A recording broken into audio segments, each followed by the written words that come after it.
Good afternoon, everyone.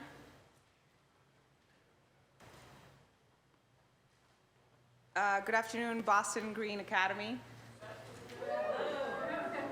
Today we're joined by Boston Green Academy. Just want to give you a warm welcome before we begin our hearing on parks. For the record, my name is Tania Fernandes-Anderson, the District 7 City Councilor. I am the chair of the Boston City Council Committee on Ways and Means.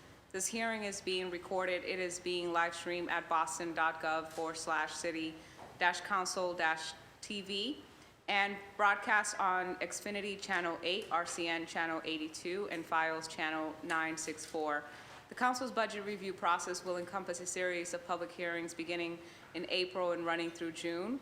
We strongly encourage residents to take a moment to engage in this process by giving public testimony for the record.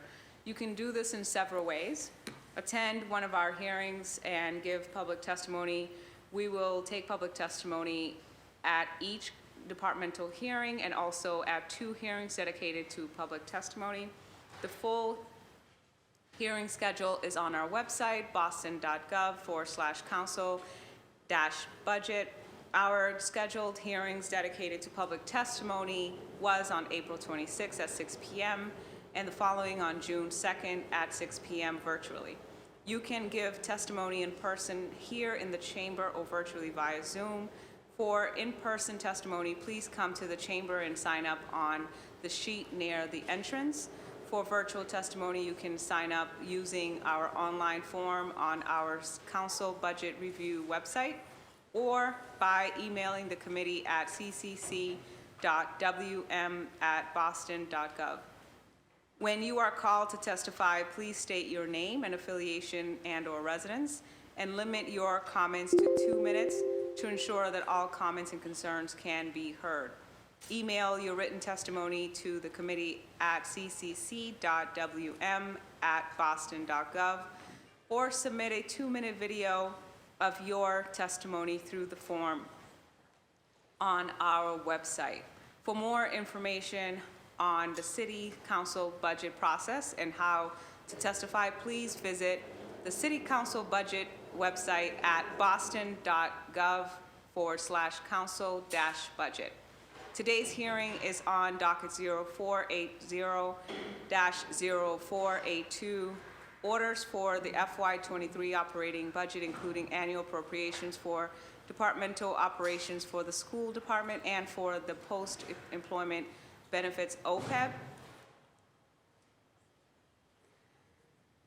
Dockets 0483, orders for capital fund transfer appropriations. Dockets 0484 to 0486, orders for the capital budget, including loan orders and lease purchase agreements. Docket 0497 to 0498, orders for environment revolving funds. Docket 0501, order for the Parkman Fund. Our focus area for this hearing will be Environment Department, Parks and Recreation Department, Environment Revolving Funds, Parkman Fund. Our panelists for today's hearing are Reverend Mariama White Hammond, Cabinet Chief, Energy, Environment, and Open Space; Ryan Woods, Commissioner, Parks and Recreation Department; Allison Brizes, Commissioner, Environment Department. Who am I missing? Sorry, did I miss someone? We're the 3 that will talk, but we have Okay. other available for questions. Thank you. I am joined here by my council colleagues, Councilor Liz Braden and Councilor Aaron Murphy at large, and have a letter of absence for Councilor Ruzi Lujan, which I will read at the end of this hearing. For our agenda, we will be doing 2 rounds of questionings. The first round will give councilors 8 minutes, my council colleagues 8 minutes to ask questions. And then we will hear from the public who is here in person, who are here in person, and then we'll go to a second round, again for 8 minutes of questioning. And finally to public testimony, and then after that, if we have some time, our last round for councilor questions. Just as a heads up, I do have a very important meeting related to this at 3:30, and we'll have to step aside, and at that point, I will select one of the councilors that are here to take over to continue with facilitation. I thank you for all of your councilor staff and, your department staff, and as well as the public who's here today, advocates who are here to testify on behalf of the community. And without further ado, I will allow you 20 minutes to give your presentation. You have the floor.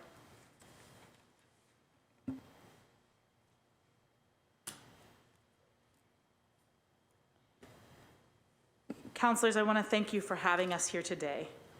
And I want to begin with an acknowledgement that our nation is hurting because of the events in Buffalo, Orange County, and Uvalde. I want to particularly lift up the Black community in Buffalo, the Taiwanese community in Orange County, and the Latinx community in Uvalde, who have seen the majority of deaths in each of those incidents.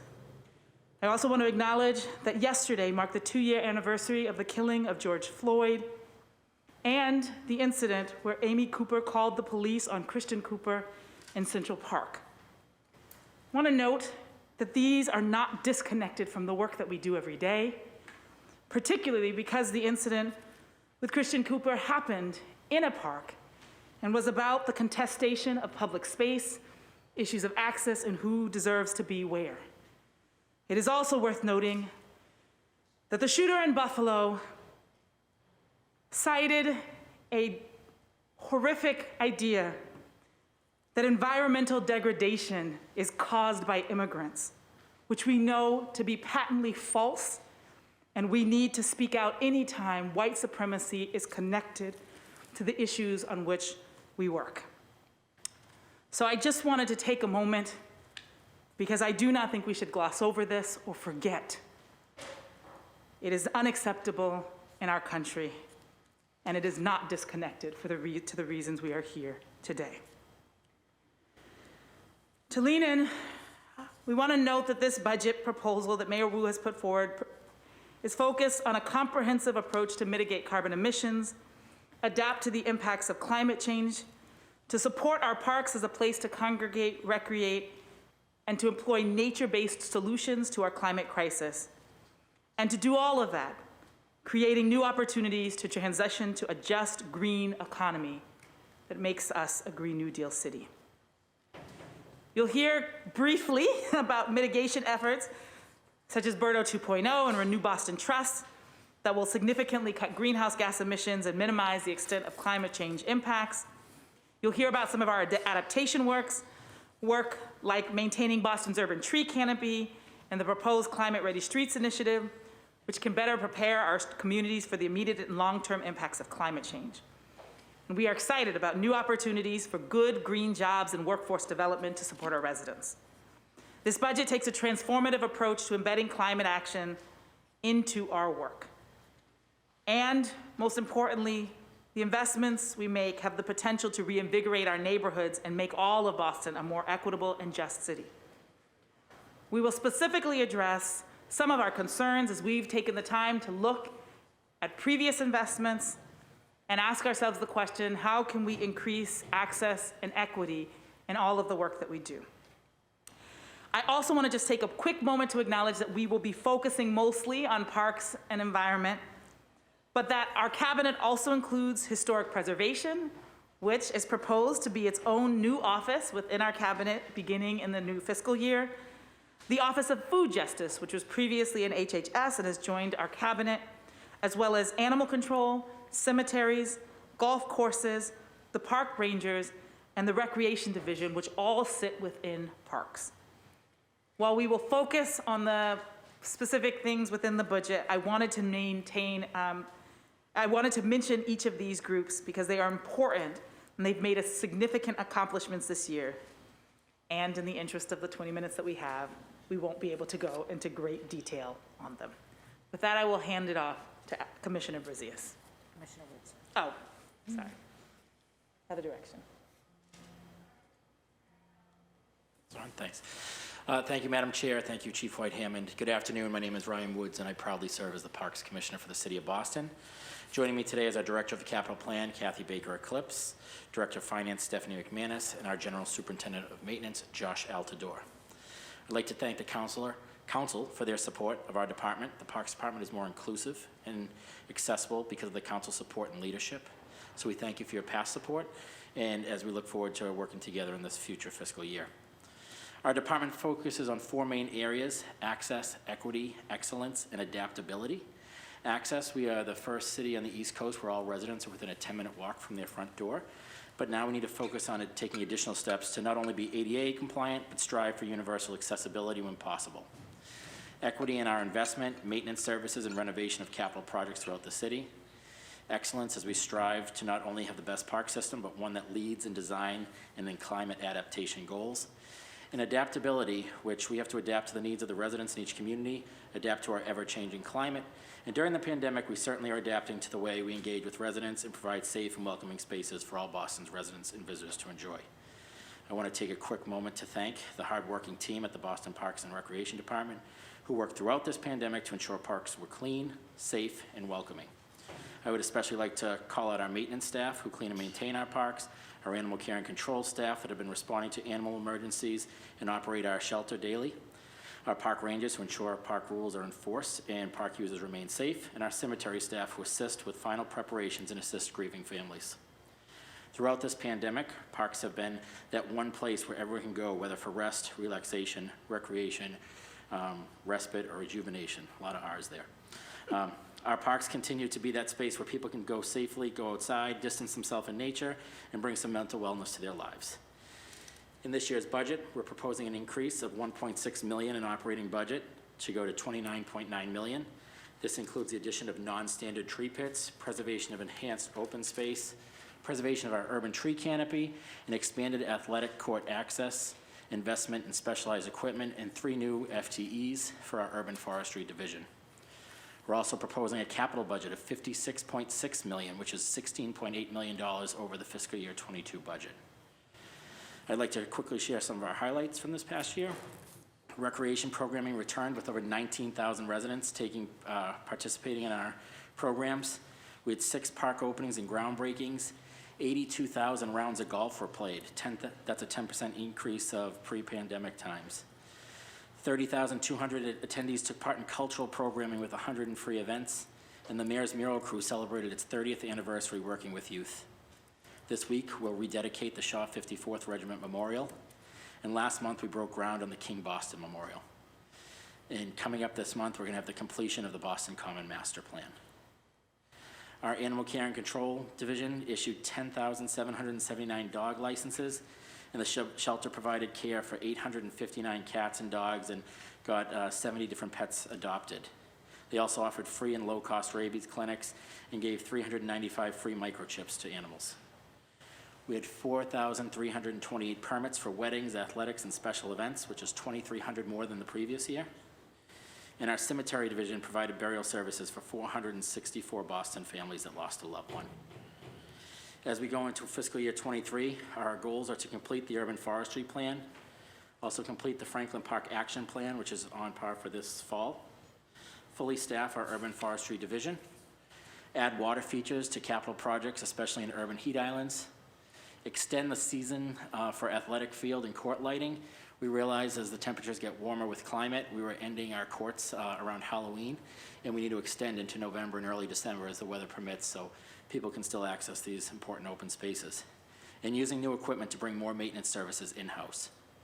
The Boston Parks Department always strives to do better, adapt to the times, and ensure our public spaces are safe and welcoming to all.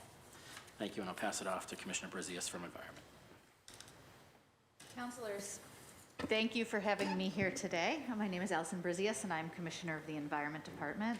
I am excited to be here today to discuss the Mayor's proposed budget for the Environment Department. Our team supports Mayor Wu's vision of accelerating climate action while enhancing environmental justice and improving quality of life in Boston. We lead the city's work on climate action, historic preservation, energy management, wetlands protection, archaeology, and much more. And the department supports the Conservation Commission, the Landmarks Commission and its district commissions, and the Air Pollution Control Commission. Working with our colleagues in other municipal offices, we oversee capital projects in energy efficiency, renewable energy, and climate adaptation. Climate change and environmental hazards are a significant threat in Boston, from sea level rise, extreme heat, and air pollution. There are many concerning factors that we must prepare for.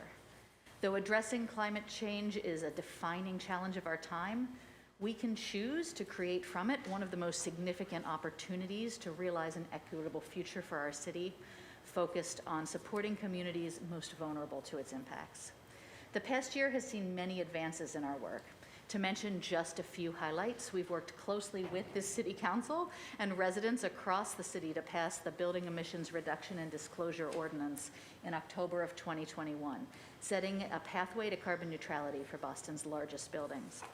We've established the Boston Green Youth Jobs Training Program, which the Chief will talk more about shortly, and have provided immediate support in training programs in the form of over $600,000 of grants. In April, Mayor Wu released our first citywide heat resilience plan, a plan that leads with equity, identifying 26 near and long-term strategies to prepare Boston for a hotter and longer summers. And we completed the second procurement of electricity supply for Boston Community Choice Electricity, resulting in savings for residential customers in 2022 and a substantial increase in our optional Green 100 enrollments. For the Renew Boston Trust, our internal energy efficiency initiatives have achieved their first full year of savings, and work in Phase 2 is nearing completion, with savings for the first two phases combined reaching almost $1.1 million a year. And finally, the Historic Preservation Team has worked to designate the Shirley Eustace House and slave quarters as a historic landmark and complete the study report for our new, soon-to-be, hopefully, newly proposed Highland Park Architectural Conservation District. And I'm pleased to tell you that Mayor Wu's proposed budget for this coming year will enable us to accelerate our work. It includes major new investments towards carbon neutrality in the form of supporting and implementing BERDO 2.0, our most recent BERDO, and helping building owners achieve their carbon targets. It accelerates our efforts to decarbonize our municipal assets with an additional more than $52 million of investment in Renew Boston Trust. And it proposes significant investments for climate resilience and conservation, including $2.5 million in a new partnership with the Public Works Department we're calling Climate Ready Streets. This is an initiative to enhance cooling strategies and increase deployment of green infrastructure across our city streets.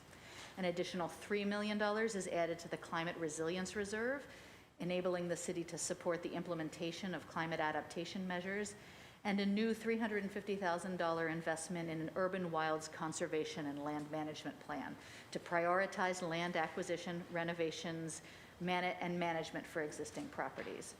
Combined, this represents more than $62 million of increase in our capital funds over the last year. It also includes some major changes, namely, as the Chief mentioned, the creation of a new Office of Historic Preservation, which has currently sat in the Environment Department, as well as moving several key initiatives from last year into new and deeper investments to expand out what was once a pilot program into real initiatives in capital and ARPA dollars, including Green Youth Jobs and our Healthy Places initiative. Mayor Wu's commitment to a Green New Deal for Boston is demonstrated through our entire budget proposal. It's an all-of-government investment that can be seen in the work of many departments in collaboration across the city, not the Environment Department alone. But before I pass it back to the Chief, I'd just like to take a moment to express my deep gratitude to the staff of the Environment Department. None of this work would be possible without their dedication to Boston and making our city and our planet a healthier and a more equitable place. I'm grateful for their commitment and partnership. Thank you. So we're going to close quickly talking about our commitments to diversity, equity, and inclusion across the cabinet. Over this last year, we've spent some time looking at where we are, charting in a sense of where we want to be, and we want to share a little bit about some of the progress we made. Obviously, I've only been here a year, and the first 6 months we really spent looking at it. So, but we have made some progress and want to be clear about where we are going. So Diversity, equity, and inclusion are a major priority in the department. And when I came in, I was one of the only senior staff of color. And across the cabinet, we definitely have some inequities, and that is clear. But over the last year, from 2021 to 2022, particularly, I know in the Environment Department, we were able to double the rate of hiring of BIPOC folks. And in the Parks Department, we really leaned in on how we are charting a path for people into senior leadership roles. We've looked at this in terms of the way we post, the way we reach out to people and make it accessible. So I'm not sure that everybody can see this slide. But I know the council does get to see it, and you're able to see that top line is the percentage of white staff, and then the bottom is all of the different communities of color. We've seen rises across all, and as you've seen, a somewhat of a decline in the concentration of our white staff. Our goal is to get to the place that we are reflective of the city of Boston. And in this next slide, you'll see also the trends in parks. Again, been making progress there also. There was a higher level of equity in parks already in terms of the full workforce, and the conversation in parks is much more around how we move people into leadership, because the numbers are closer to actually what the city looks like, but not when you look at how folks are distributed across different levels of income categories within the department. So I will share, because I know I'm running up against my time, so I'm open to having even more conversations, but I want to make sure that I match our time, that one of our big interventions to continue accelerating this work around equity and inclusion, but also to accelerate our work to deepen our commitment to climate resilience and climate mitigation is Power Core Boston.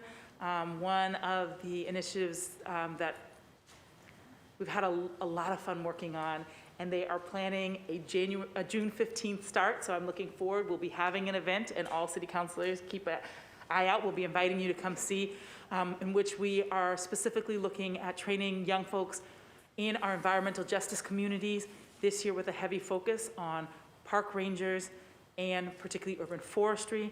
We've also had some other opportunities that have come along that we're going to be introducing people to in terms of urban agriculture, green roofs, and smart building technology that they'll get exposure to with not the same level of intensity as urban forestry and the park rangers. So we've also done a lot of work around equitable procurement. We were in parks, the inaugural group to look at how to begin implementing the city's equitable procurement strategies. And that process was what led the contracting process for Malcolm X, the Malcolm X park renovations. And so that we have a primary contract for $20 million investment in Renew Boston Trust. And we had a really strong conversation with them about the need to increase their numbers and to take seriously reaching out to minority and women-owned subcontractors. We cannot yet release the numbers because we're in the middle of contract negotiations, but what I will say is it has exceeded what I thought we could even do. And so we are finding that when we put real energy into it and we sit down with our partners and those folks with who are receiving money from the city and make it clear that we expect them to take diversity seriously, we can make real progress. I want to be clear that we have a long way to go and there's a lot of things we need to be thinking about. But finally, and I know Councilor Fernandez-Anderson, you had specifically asked for these numbers. I wish they were more visible so everyone can see, but we did an analysis of our parks capital investments by district and by neighborhood. I want to note that these numbers are slightly different than the ones in your budget book because we looked not just at what was authorized through the city budget, but also through private grants and CPA, because those are money that usually flow through us to be invested into parks, and we wanted to make sure that we were looking at all sources to see where there were inequities across neighborhoods. If any counselor is interested, because I'm 30 seconds from time, I can talk more deeply about where we see deep challenges. But I will say the investment is not equal across all neighborhoods, and you'll notice a couple of neighborhoods that we've highlighted as zero investment in part because some of them are our heat islands. We want to talk more deeply about how we think about acquisitions and where we need more open space. And so we want to make sure that that's in alignment with what we have found already about climate impacts, so that we are investing in the neighborhoods that need open space the most. There are a couple of things we will look to provide in the future that we didn't yet have, which is really thinking about how we break this down per capita, to really think about, obviously, if Dorchester is our largest neighborhood, it is likely that we will spend more there, but we want to look where there are per capita inequities, and also looking at things like neighborhoods that have the level of density that they do not have backyards, like Chinatown, like East Boston, where a lot of people don't have backyards, so our parks are their backyard. We believe that we should make even deeper investments in communities where there is not as much open space attached to individual homes, et cetera. So I will end there. I am a preacher, but I'm still on time, so that's the first miracle of this hearing. But we are open to any questions that allow us to go into greater detail of the things that we are working on. Thank you for creating this space and time. I look forward to answering your questions. Thank you, Chief, and thank you to your team. You're actually right on time.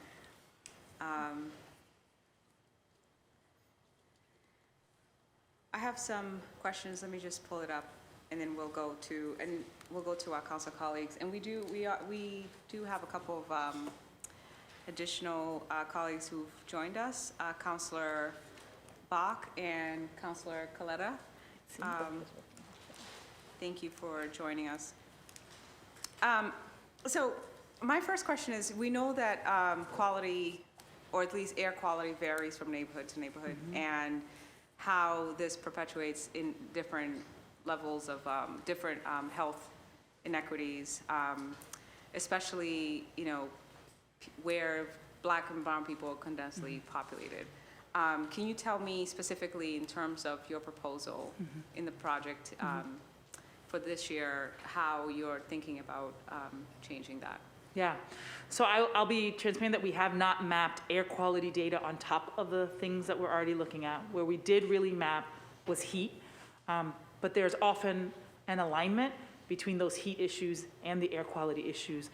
We have mapped our heat islands looking at redlining maps for the city of Boston in the past, and unfortunately there is a deep alignment between redlining of the past, where we have heat islands, and often there's a deep correlation with those same things in terms of air quality. So a number of neighborhoods that we've spent some deeper dive into. The 5 neighborhoods we leaned into the most are Chinatown as our hottest city, and we also happen to know some of the worst air quality because of the concentration of Highway 90 and 93 running so close to the neighborhood and all the other traffic that goes there. We also looked at Roxbury with a heavy focus on Nubian Square and Grove Hall as 2 areas where there there's a lot of hardscape, which exacerbates some of the same challenges. East Boston, which I mentioned earlier, which again, not a lot of open space around, so folks are often using parks, and then there is a beautiful mitigating factor of the water, but that poses this other level of risk in terms of flooding. And finally, Mattapan, with the heaviest location being the Mattapan Station area. So we have not pulled all of the data together for every place, but those are the 5 communities that we looked in the deepest, starting from where was hottest and connecting it with all the other factors. So in those places, we did look at some of the other health factors that were aligned, but we have not done that citywide.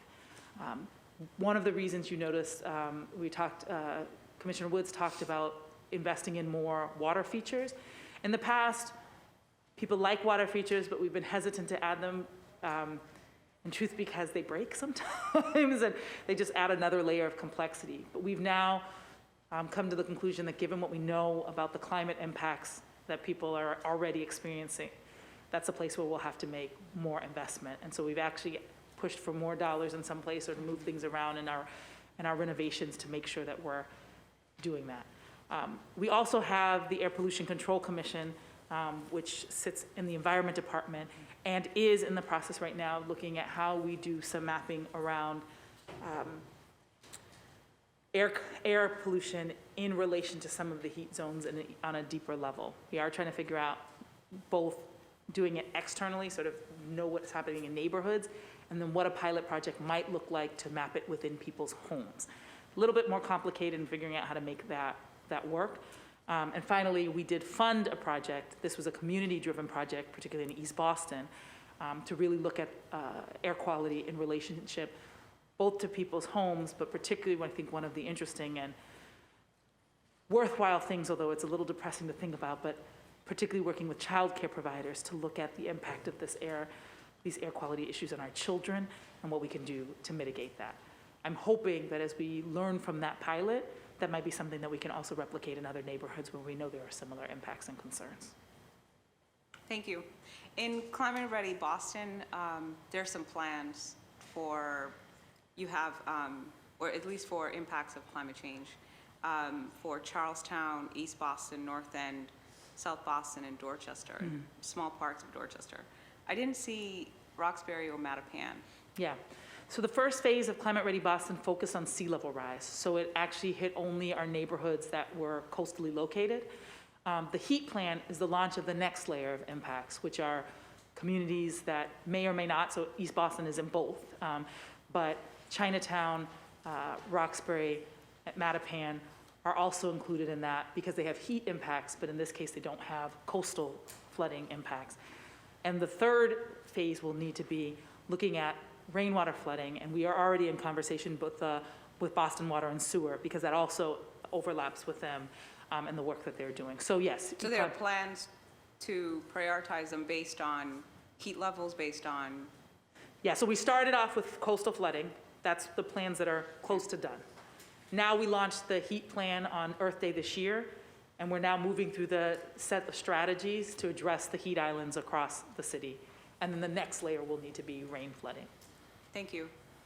Can you tell me what is the process to which the administration receives or communicates with you in planning capital proposals for parks? What is that process? How do you propose? Is there an application that you fill out and say these are the parks that we want, or these are the projects that we want to work on? Sure. So we work hand in hand with the Mayor's Capital Budget Office, and we also look at all the parks and try to renovate all the play lots. For example, every 15 years, things go out of code. So we need to make sure they're up to code and that they're safe for everybody, but we're doing regular inspections. So we know our oldest park right now was built in 1996, and we had 5 or 6 that opened this past year. So going through the list and seeing which ones have to be added to the list immediately. The things with code gets done a little quicker. Sometimes fields take 20, 25 years to get renovated, but always looking to make sure they're safe, and that's how we, on a safety scale, that's how we prioritize which ones need to be first in the queue. And then what do you do? Do you fill out an application with the A&F, or is it just a verbal communication?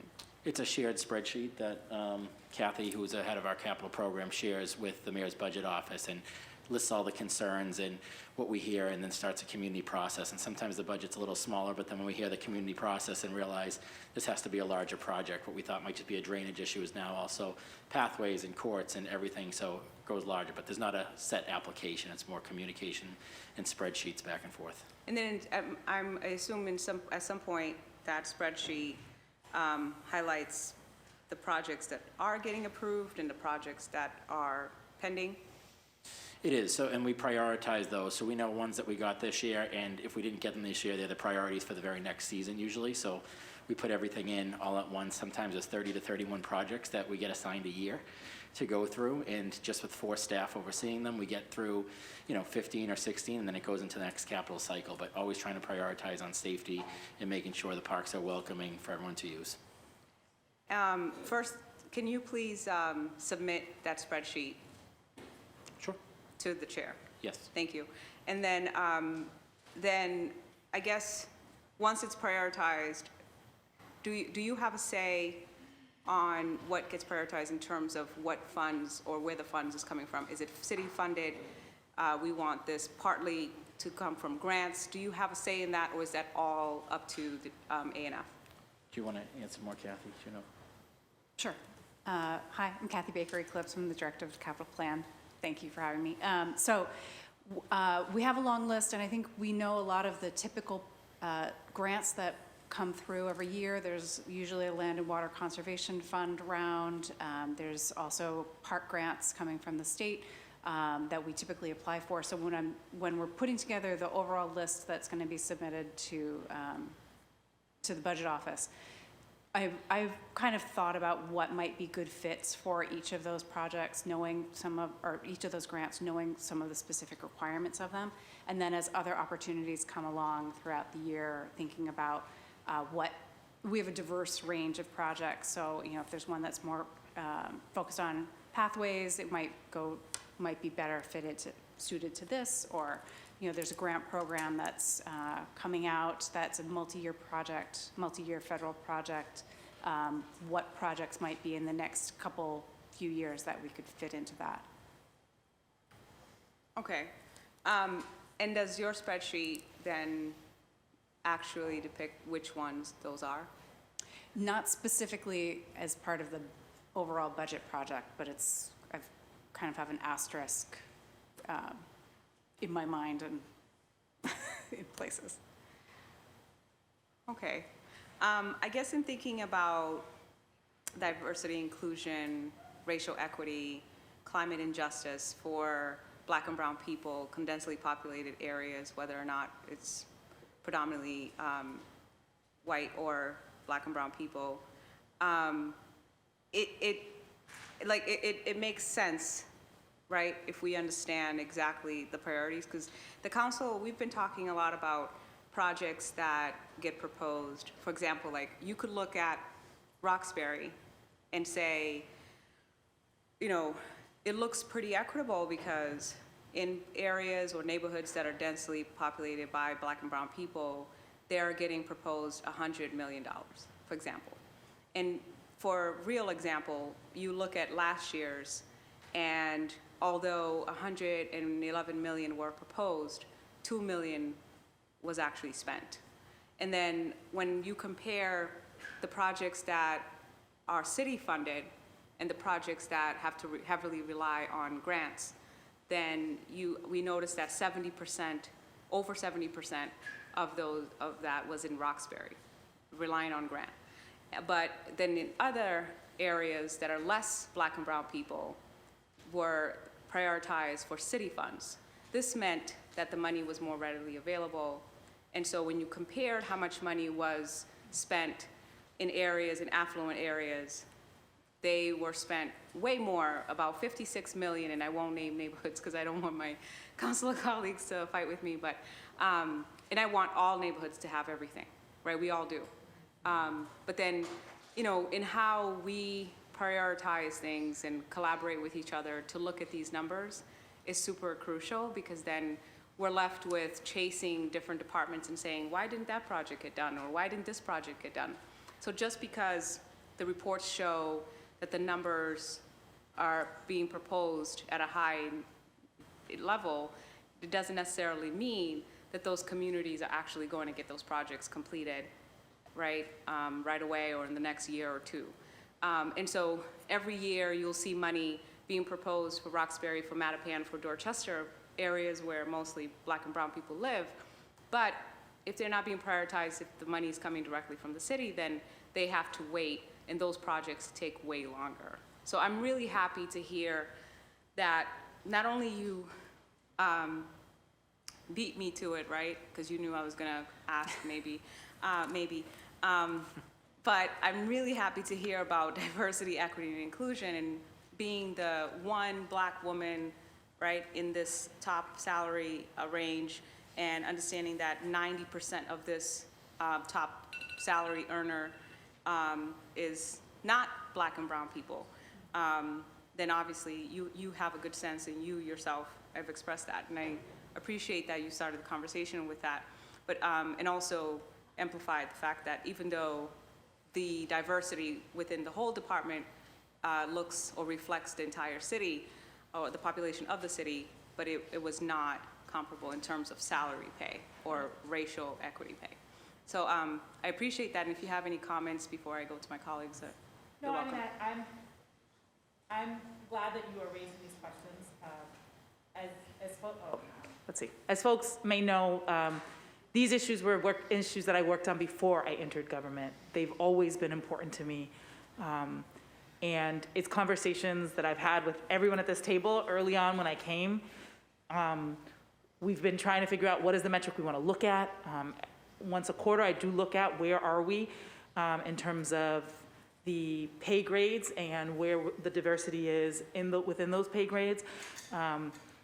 And this work doesn't move overnight. So, you know, where I've tried to look is as people transition and we have open positions, how are we aggressively looking at who we're recruiting and who we're giving opportunity to even be seen for those positions. So I think, yeah, I'm glad that the questions are being asked. They're questions we're asking internally. It will take time to move the needle. But I think the first important step to moving the needle is to making sure that everybody is clear about where we are. I think from your question about land acquisition in terms of what new parks we're going to add and renovation, I have heard staff say similar values as we've sat and talked. I think we need to figure out, and we've talked about this both in the Malcolm X process and all, we need to be upfront, transparent, and lead with our values so everybody knows what they are. And we need to have a clear set of metrics. So these are some of the metrics that we're using to look at them consistently, look at them historically, and then ask, how do we move the needle this year to next year, and then next year to the year after, until we get to the place where the metrics we're looking at match what we believe they should be, given what we know. And things like, we haven't yet figured out how to do this. How do you note that some neighborhoods don't have backyards? Because it really does make a difference. We should have more public parks and places where people cannot have a cookout in their backyard, where the only space are the spaces we provide. We need to think about that more deeply. We've also opened conversations with the state, because there's a lot of neighborhoods where the state owns some of those parklands. We just need to have some comprehensive conversations about how we make sure that if we're relying on the state to provide that space, can we have deep conversations about the qualities and the opportunities we want to see in all that open space, so that a neighborhood that has state land is not having fewer opportunities because they're outside of our realm of control. And so all of it isn't going to happen tomorrow, but I will say, I am asking those questions, and I have found that on the whole, staff have been responsive and creative as we try to figure out how do we navigate many things that are built on decisions, some of them that predate our time there, but nonetheless, if we're serious about making an impact, we've got to ask those questions, and then we've got to figure out where we can push and where we can shift.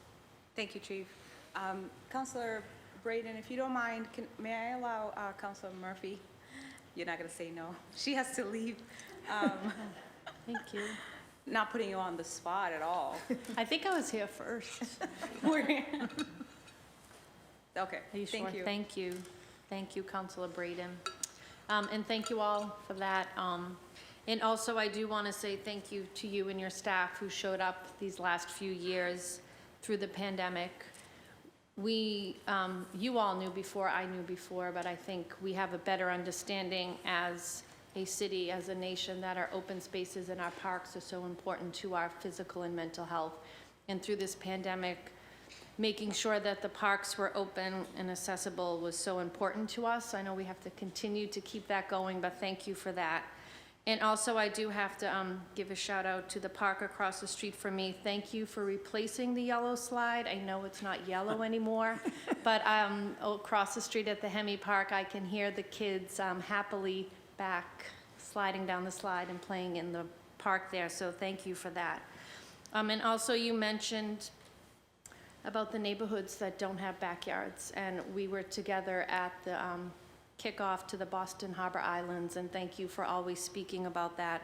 We know Representative Michaelwitz mentioned, the North End, they don't have backyards. In different neighborhoods, we have to make sure that we're making our parks and open spaces equitable and accessible. So thank you. I know that you're committed to that, and we can see that across the city. As an at-large city councilor, I know I always like to shout out my neighborhood of Dorchester, but I do see across the city that we're doing a good job and looking and happy about, you know, the investments I see in this budget. So I have a couple questions. So how are we prioritizing in this budget for our recreational spaces and activities like swimming and boating? Is there, public outdoors, is there a goal to get an outdoor swimming pool in every neighborhood? And maybe we have to work with BCYF around water safety and swimming lessons, but is that something that your office and your department would like to see? And I often talk how we're a coastal city, but we have so many children and adults who, aren't able to swim, don't know how to swim, or don't feel like the water is theirs to access. We can pause for a moment if you don't mind. Yeah, sure, I don't mind. Just want to say thank you and shout out to the Boston Green Thank you, everyone. Academy for coming.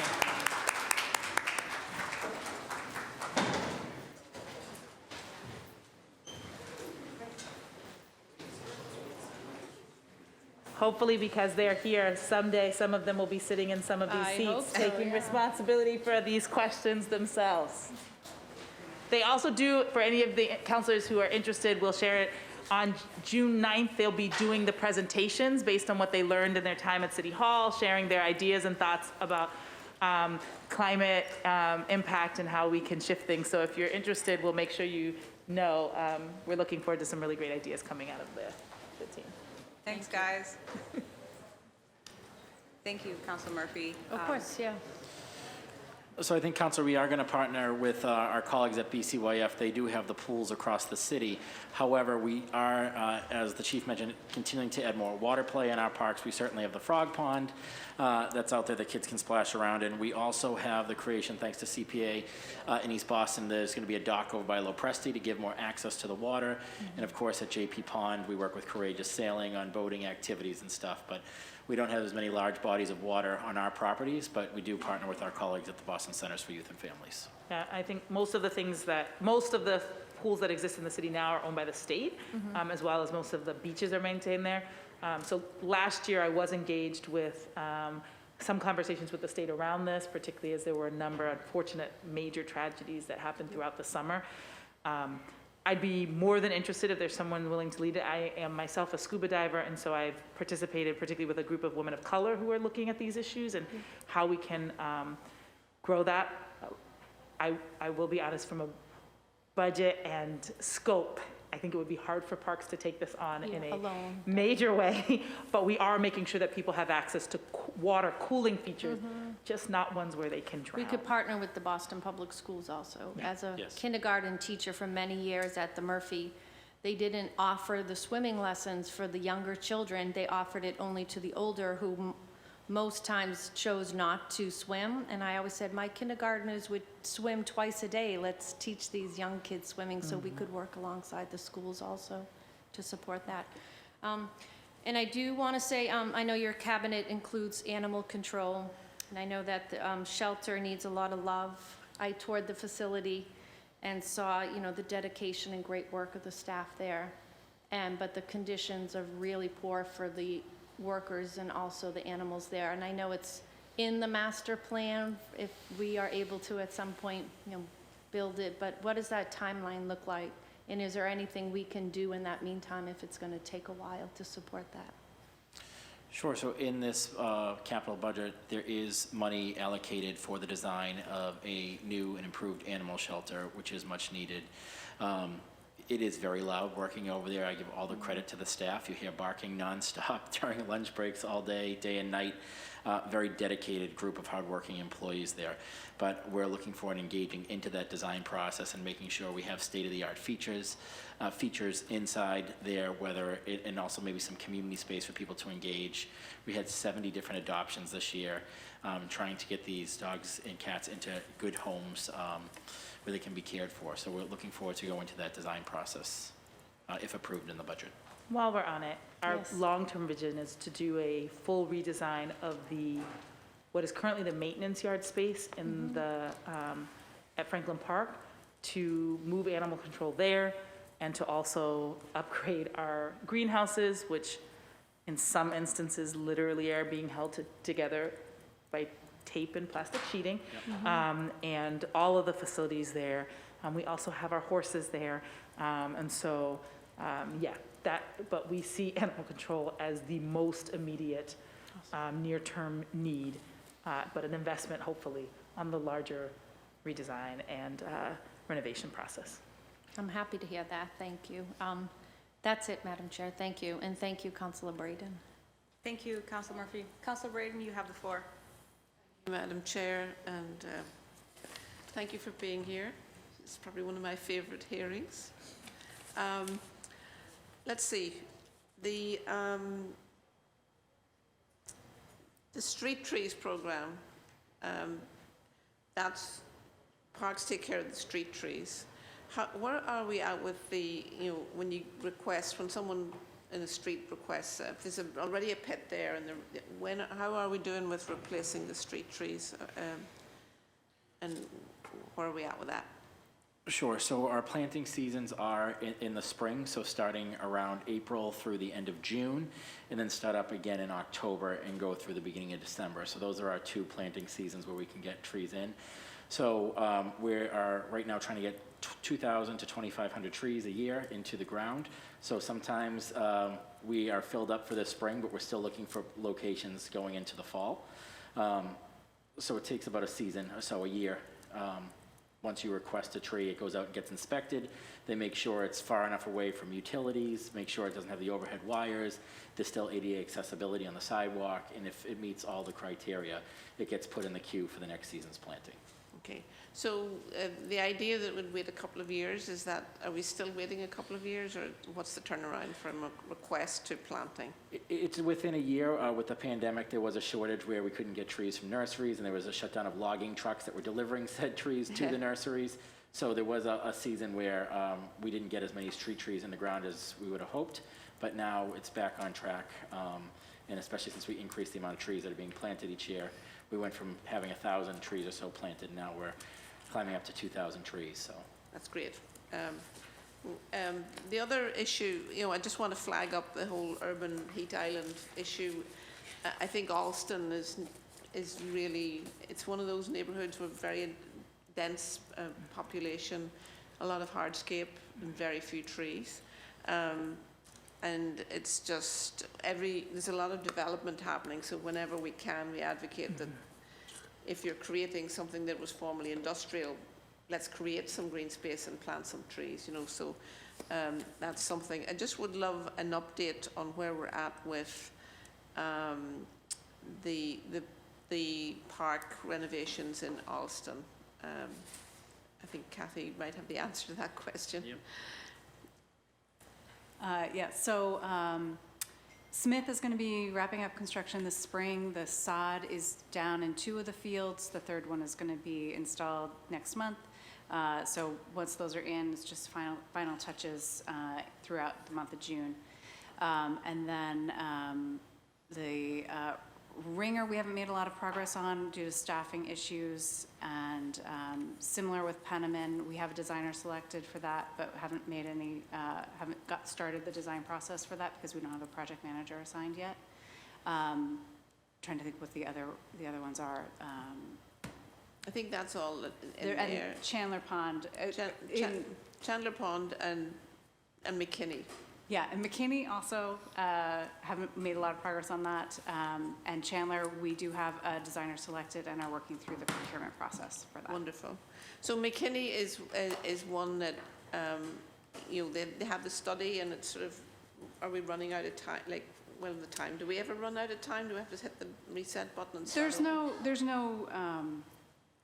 There's no expiration date on it. I think the information that we got from the master planning process was good. And I think all those the same principles apply. I think creating a multipurpose field with lighting, renovating the play area, adding a walking path and pedestrian lighting, those are all principles that we'll be looking to implement as soon as possible. Thank you. Let's see. So climate-ready streets, in terms of, what strategies are we using for climate-ready streets apart from maybe just planting more trees? I mean, I think the conversations are much bigger. We're also looking at bus stops. We're also looking at, I mean, the goal is to actually, our streets are one of our major sources of hardscape and throughout the city. Yeah. And they're also, you know, wanting to look at, are we looking at flooding? Are we looking at heat and how we mitigate them? And it is also true, and to your point, is that sometimes we're designing things in such a way that there's a pipe and now we can't put a tree, or there's a, you know, so we want to just make sure that we're having a conversation. This begins with a coordinating of conversation between parks, public works, water and sewer, and the environment department as our core groups. Yeah. And BTD. To really say, what are our guiding philosophies about how we're going to approach street design to make sure all of these different elements can fit in. And then we're looking at beginning some of that in Blue Hill Avenue as that work is moving forward. And we'd like to extend that on into Warren Street, Melanie and Cass. We want to get these large corridors. I'm really excited. We're really excited to hear about the artery work that Councillor Fernandez Anderson is proposing along that corridor, and so we think there's an opportunity to actually also put some arts and culture in alignment with this, amp it up so that people will know and understand it. So a lot of it is about doing the work we do slightly differently, and then there are some key floodplains that we would like to address down the line once we get our sort of coordination together. To figure out, you know, we know where the climate dramas are coming. How can we be working together to look at street design as a part of the tool to adapt to the realities? One concern I have about, you know, is incredible pressure on parking. So out our way, there's a lot of yards and that were, you know, permeable surfaces that are converted into hardscape with blacktop and whatever. And I think that's increasing our risk of stormwater flooding. Stormwater issues if we have a big storm that just sits over us and drops a lot of rain. You know, are you talking with like inspectional services about how to, like, I think people in ignorant, they're ignorant of the rules and they do it, and then I think down the road we're going to have a big problem because we just keep doing this. Yeah, we're not yet at the place where we're talking to inspectional services, but we are actually in the environment department and the streets cabinet have been in the conversation with Boston Water and Sewer about this conversation. What can we be doing? My home is a perfect example. We do use our back, what would have been our backyard for parking, and there has been a battle for 6 years between me and my neighbors who everybody wants to pave it over, and I want to just leave the gravel because I think the gravel is still better. It's not perfect. Yeah. Love to have grass, but so I think you're absolutely right. It is a pressure. It is a real thing. We're not yet at the point where we're ready to like launch a public campaign. I think we need to get our internal house in alignment, but we are having a conversation with Water and Sewer about green stormwater infrastructure and about what we could do to make it clearer to people how those actions impact the water table, the flooding, and runoff, quite frankly, into our recreational water and even our, you know, drinking water sources. This will also, well, let's see there. Hi, Councillor. In addition to what the chief said, also through our local wetlands ordinance, we'll be tackling environmental justice and climate resilience regulations in this coming year. And there'll be great opportunity there to look at within those areas that are with climate resilient zones across the city. What are the reasonable standards for impermeable surface and improving green and open space? And those conversations are, in that aspect, very closely connected to ISD, inspectional services. Very good. Madam Chair, I'm thinking I'm probably running out of time. Yeah, you benefited from a switch where there was no consistent timer on it. Can I keep going? I think Councilor Brady, if you had one more, you could sneak it in, but I think we will. One more. I just looked. I'm looking at the packet, and you know, there's a big chunk of money on contractual services. I'm just wondering, like, what. Like, I do understand, like, tree pruning and stuff like that. We contract. What do we contract out? Well, I think they're looking at, but I know there's two huge things, and it's two things that Power Corps is actually specifically set up to address. So one is, we are building and designing new parks that we have not always trained our maintenance staff to be able to maintain. So in some instances, we are contracting outside firms to do that maintenance work. We want to change that. And it won't happen overnight, but we plan to change that. And then the second, one of the main sources is the tree budget. And what I'm excited about is we know already we have a source of funds that we could hire people if we had the people to bring in. So we're gonna grow our own and get to the point where we can bring more of that in-house because we have the talent to do it. Right now, we struggle, as I think you know, to hire arborists who do live in the city. So the best way to do that is to grow more folks that have that skill set, and then we can hire them directly. But it's good news that I already know where the budget source can come from if we can just build the people to fill the role. Yes, I know. And hopefully some of the young people from Boston Green Academy who are here today will We be promoted inspired it, but we'll keep doing yeah. that. Madam Chair, I'll take a pause and come back. By the way, the Power Corps recruitment applications are up on the website, and I'm gonna look it up so that you know exactly what it is. But applications are open right now. So if you know a young person that you think, gosh, they'd really love to be outside, they may not know yet how to work with a chainsaw, but I think if they got the training, they'd be interested. Please let them know. There's a few slots still remaining, and we wanna make sure that every slot is full. Very exciting. Thank you. Great, thank you so much, Councillor Braden. As is obvious, I have taken over chairing for the committee chair, so Councillor Kenzie Bach. I would be next in the order, but since I'm chairing now, I will go to colleagues first. So I believe next is Councillor Gabriela Coletta, District 1. Yeah, you turned it off now. Just wait. There. Okay. Thank you, Vice Chair. Hi, everybody. I know all cabinets and city departments are important. Your particular cabinet is literally vital to my district. The work that you're doing now is saving lives, right? 20, 50 years down the line. It's not news to anybody here, or it might be, so I'll set the stage for everybody for my district, right? So East Boston, Charlestown, and the North End are all coastal communities. We face unique challenges, and we bear the burden of intentional and generational environmental injustices. East Boston in particular, we are uniquely vulnerable. I've breathed ultrafine particulates my entire life from airplanes passing over. My friends still have airport inhalers, is what they call them. So it's very real for me. And we know that Black and Latinx communities bear these burdens more so than anybody else. So I felt like it was necessary for me to say that and just let you know that this is something that is near and dear to my heart, and I will always be a strong advocate with you all, and I know you're doing incredible work. So just want to make sure that I always like to shout out my people that do incredible, incredible work. Chief Whitehammond, you are amazing, and you've brought this sense of urgency that we need, that my district needs. So I just want to say thank you for that. Commissioner Woods, thank you for being so responsive. Literally, anytime I text you, I email you, you're on it. Doherty Playground in Charlestown, sprinklers were on the next day, so thank you. I also want to shout out Catherine Carlock, Jack Shavink, and Leo Voucher. And I think Lucianka is still with you too. Those are my people in district. Okay, let's see. I have so many things, so many things.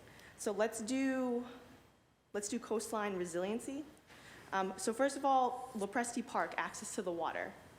It's the first time I'm hearing that, and I love that because we used to have to hop the fence to dive into the harbor. So I'm happy to hear that there's going to be some sort of access there. Can you talk a little bit more about that?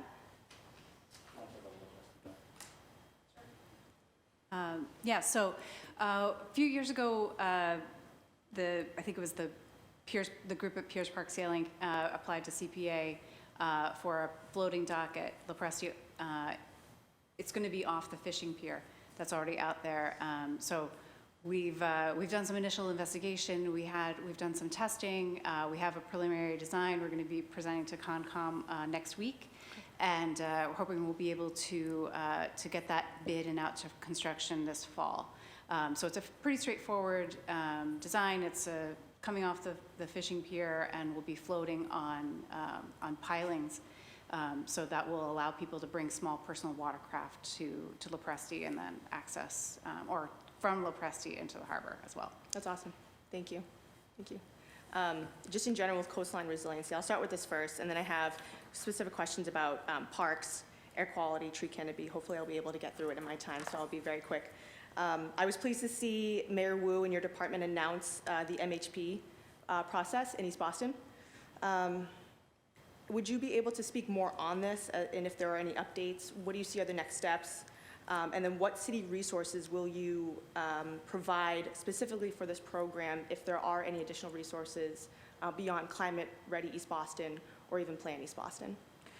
Yeah, so we have been having conversations, our department, particularly with BPDA, to really think about how we do this in a strong, equitable way, centering equity and resilience. We could talk in greater depth. We don't really have like a full update. I can tell you the things that we're looking at, and the state obviously has some of the power around how this moves forward. So I think that is a crucial place to talk about how we have alignment in our advocacy, what we think is important in terms of giving us the opportunity to really center equity and resilience, and what parcels are considered and not considered, and what are available and not available makes a huge difference about how much we can get that done. Okay. And are you already in contact with community groups? Yes. Okay. Okay. I look forward to those conversations. Yes. Okay. Are there any plans to expand this municipal harbor planning process to, say, Charlestown or the North End? Or are we focusing just on East Boston for now? I think the thing that the reason why we're focusing on East Boston is that, as we know, the mayor has brought a pretty clear mandate to shift the way we do development. So I think since both of these were already moving, this is the place where the mayor is leaning into a new approach to how Boston centers equity and resilience. But my understanding is that what we learn here and how we do it here can be then rolled out to how we do work all across the city in other areas, including those that don't have coastal adjacents.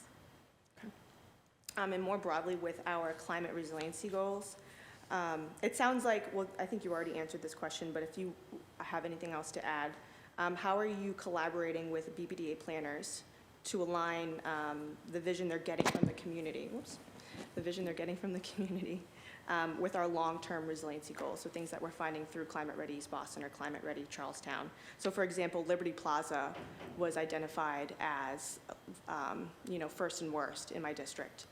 And there's already developers that are salivating over it. So I'm wondering, are you coordinating with them to inform what they put in their plan so that we have that framework? Once this developer decides to come in, they know exactly what they need to do with their climate resiliency.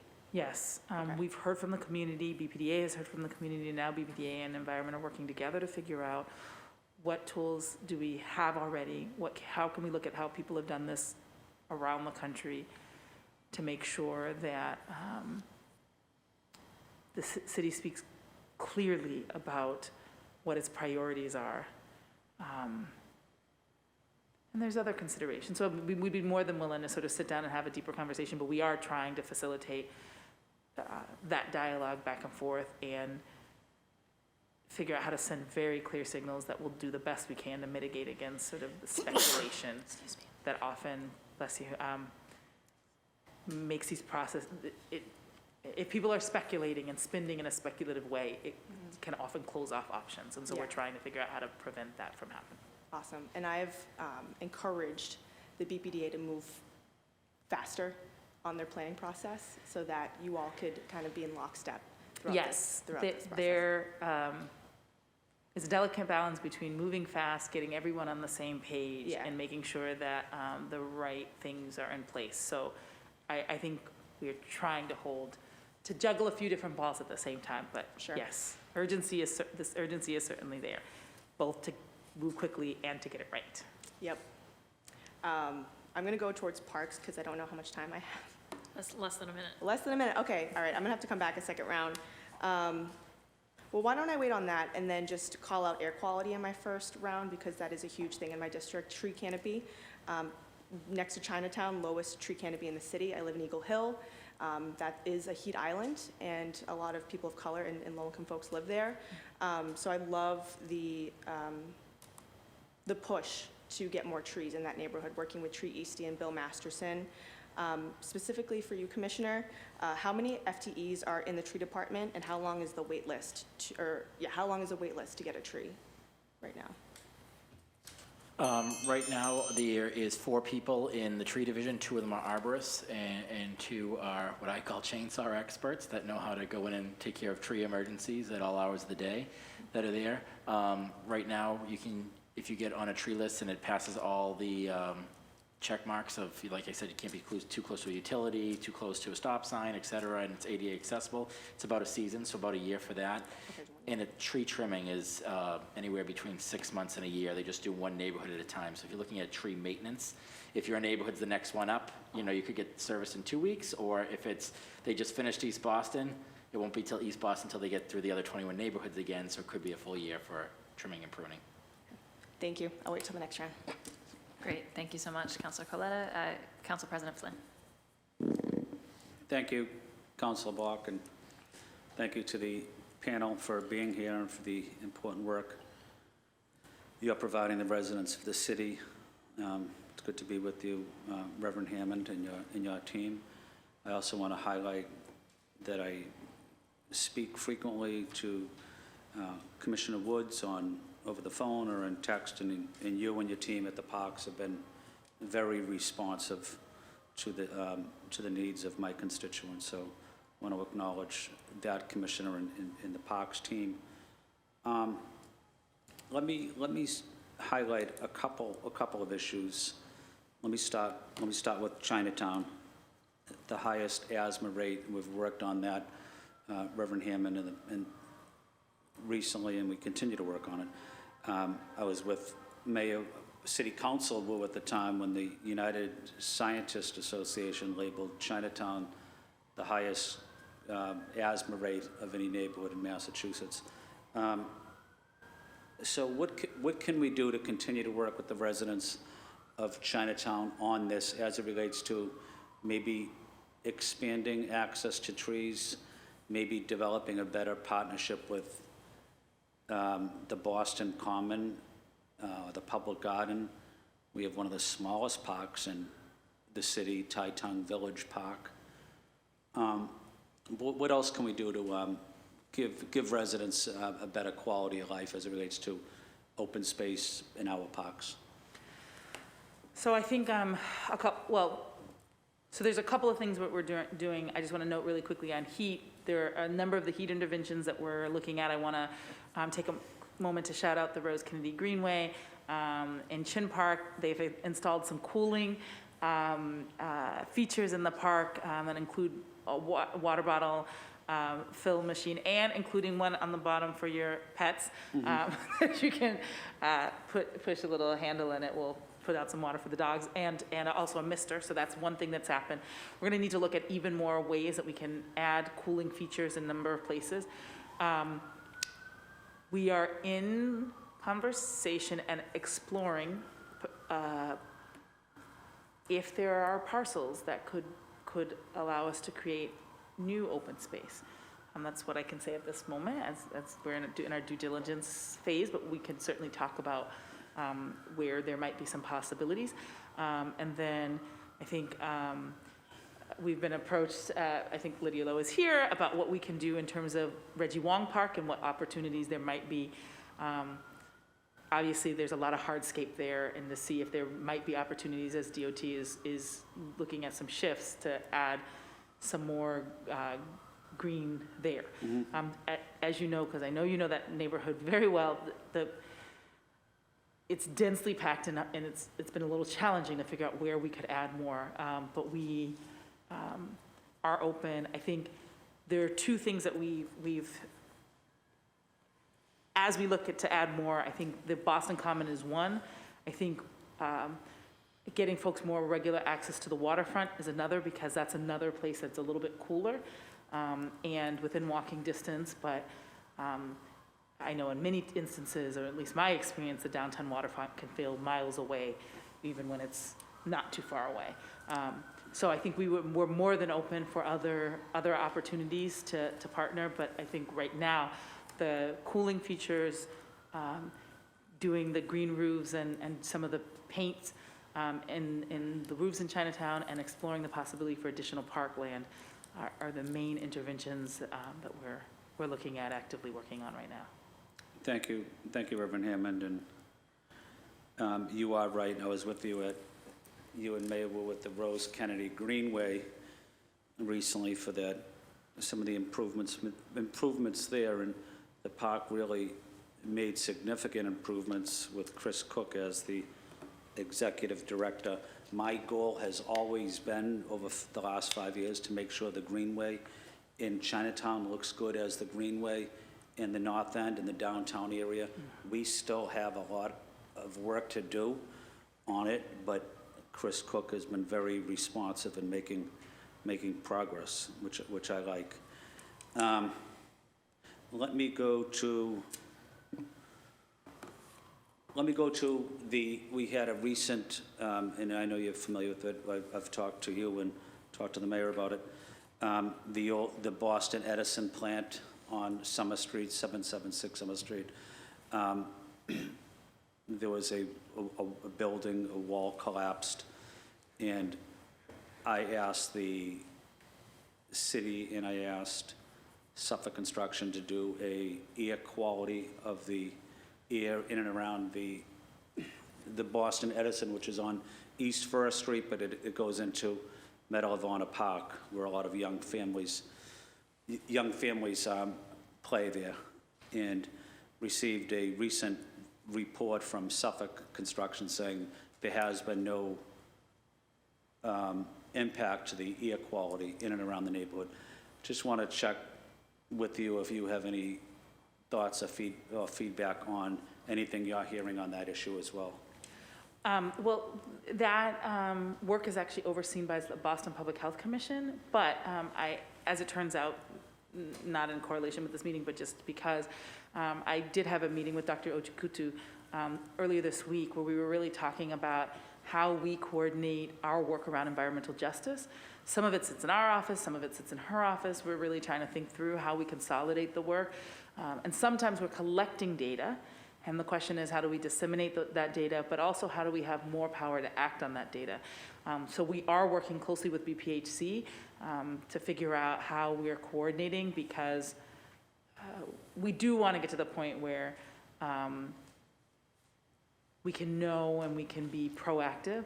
I also want to note that a number of these items are handled by the state, and so then there's the other question of how we coordinate. One, to make sure that they know, because sometimes they don't know, and we would like to get to the point where they at least have the information. And then the question is how we can partner with them to move a little bit more expeditiously sometimes once these things are identified, to actually address them. But I think it is about coordinating, increasing the coordination between government entities. Sometimes we know and then just don't have the levers to act, so we need to be in deeper relationship with those who do have the levers to act. Thank you, and I'm in constant contact with our friend Lydia, that is right here, on Reggie Wong Park, as you mentioned, and I don't support that proposal 100%. I support it 1,000%, and it's critical that we provide the residents of Chinatown and the Leather District with the opportunity to engage in a park, and we make improvements to the park. And I want to make sure that we're able to work together with the state to make that into a beautiful park and area people can play volleyball and basketball as well, and plays a critical role in the neighborhood, as you know. So thank you. Thank you, Reverend. And one other issue I just want to highlight before I end.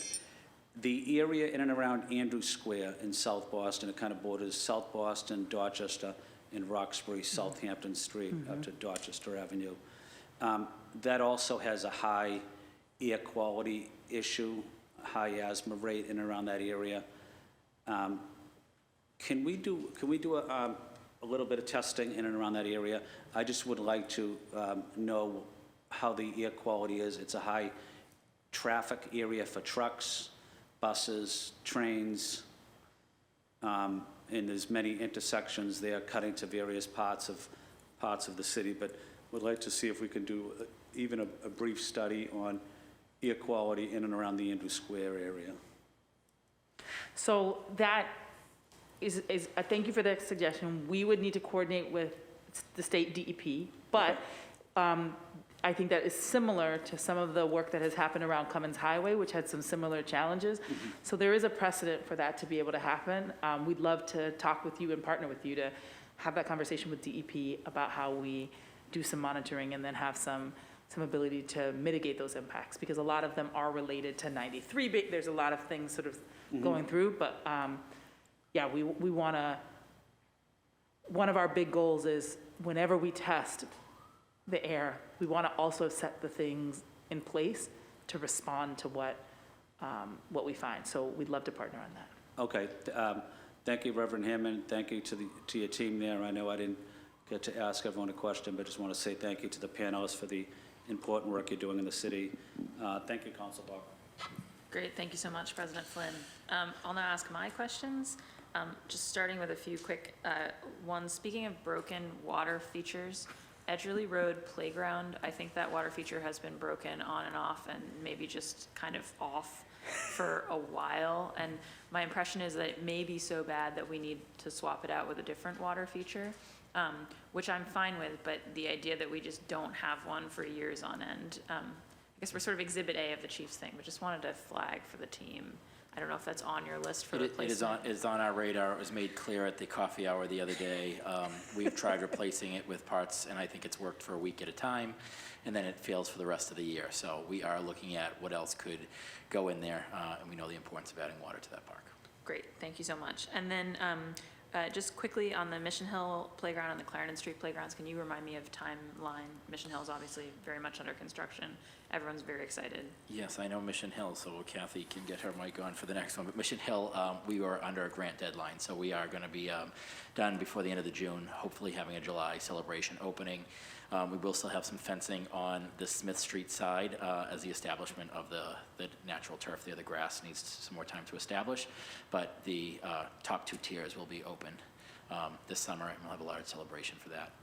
Great, excellent. And I just wanted to flag that we had a lot of students at the Tobin and at the Mission Grammar School, both sides, who were, really vocal in the design of that park, obviously, especially students from the Tobin pushing for the full basketball court and stuff. So we both want to make sure that they're included as much as possible, with the recognition that July is not an ideal time for an event that includes the students. But also just, I was talking to the teachers at the Tobin recently, and I think they'd be really interested this coming fall in some programming to kind of build on the students' sense of ownership of the park, because I think the fact that they were part of that planning process and then they've been watching it go in right next to them is making them really feel like it's theirs.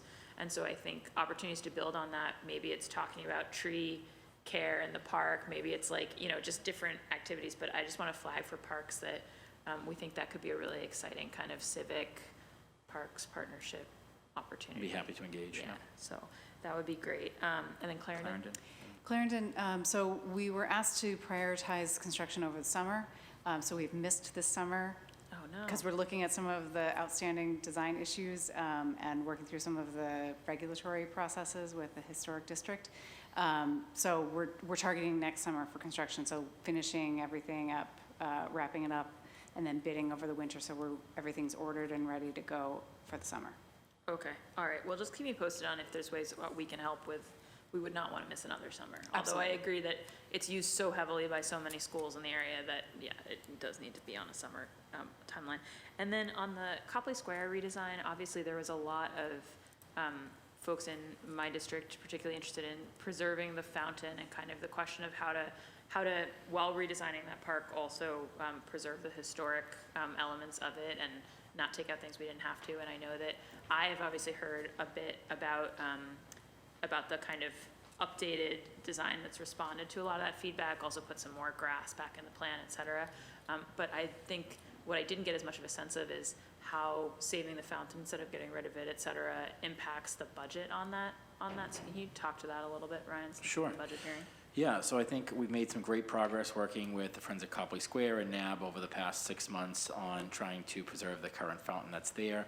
In doing that, we have to replace all of the underground subsurface and guts underneath, for lack of better term, to make that work, and it's going to cost several millions of dollars. But in doing that, we are able to preserve the current fountain that's there, just raise the basin a little, put in some curbing, add additional grass in front of it, as you mentioned, have seats and benches that face the fountain as the community wanted. Nobody likes to have their back to the water in one of the designs we had, so we were able to prioritize that. And then we found that underneath the pavement that's there, when it was designed in the 80s, it's all done with tar. So there's a lot of dips and stuff underneath. So when we do renovate that park, there's substantial cost of millions of dollars to rip out the asphalt that's under there, put in a cement layer before we put on, whether it be pavers or another top surface on that. So, just before adding anything new to the park, we're already looking at $7 or $8 million and just preserving the important materials that are already there. Got it. Okay. So ironically, saving it there actually costs us more money. It could have, depending on, which design they went for fountains, but yes, to keep what's there and to bring it up to code and to make it work. But I think we've come up with a great design that both the Friends, NAB, and the City of Boston's in favor for, and we're moving forward with. Yeah, no, and I really appreciate you guys going back to the well a few times on the community engagement process there, because it is obviously it's just a super crucial space that we ask to do so many things, right? Both in terms of citywide celebrations, the farmers market hookups, the events, and then just people having their lunch and passing through the park. And it's certainly, I feel like all of your department challenges on the park side have to do with how well loved your assets are by all of us. The Kenmore block of the ComAv Mall, do we still not have a project manager for that? I was with the seniors who live across the street again, folks don't always know, Kenmore Square, you may not think of this, but there's 200 elderly low-income folks living straight across from this last block of the ComAv Mall, mainly, I'd say about a third Chinese, speaking Russian, Spanish, a whole mix.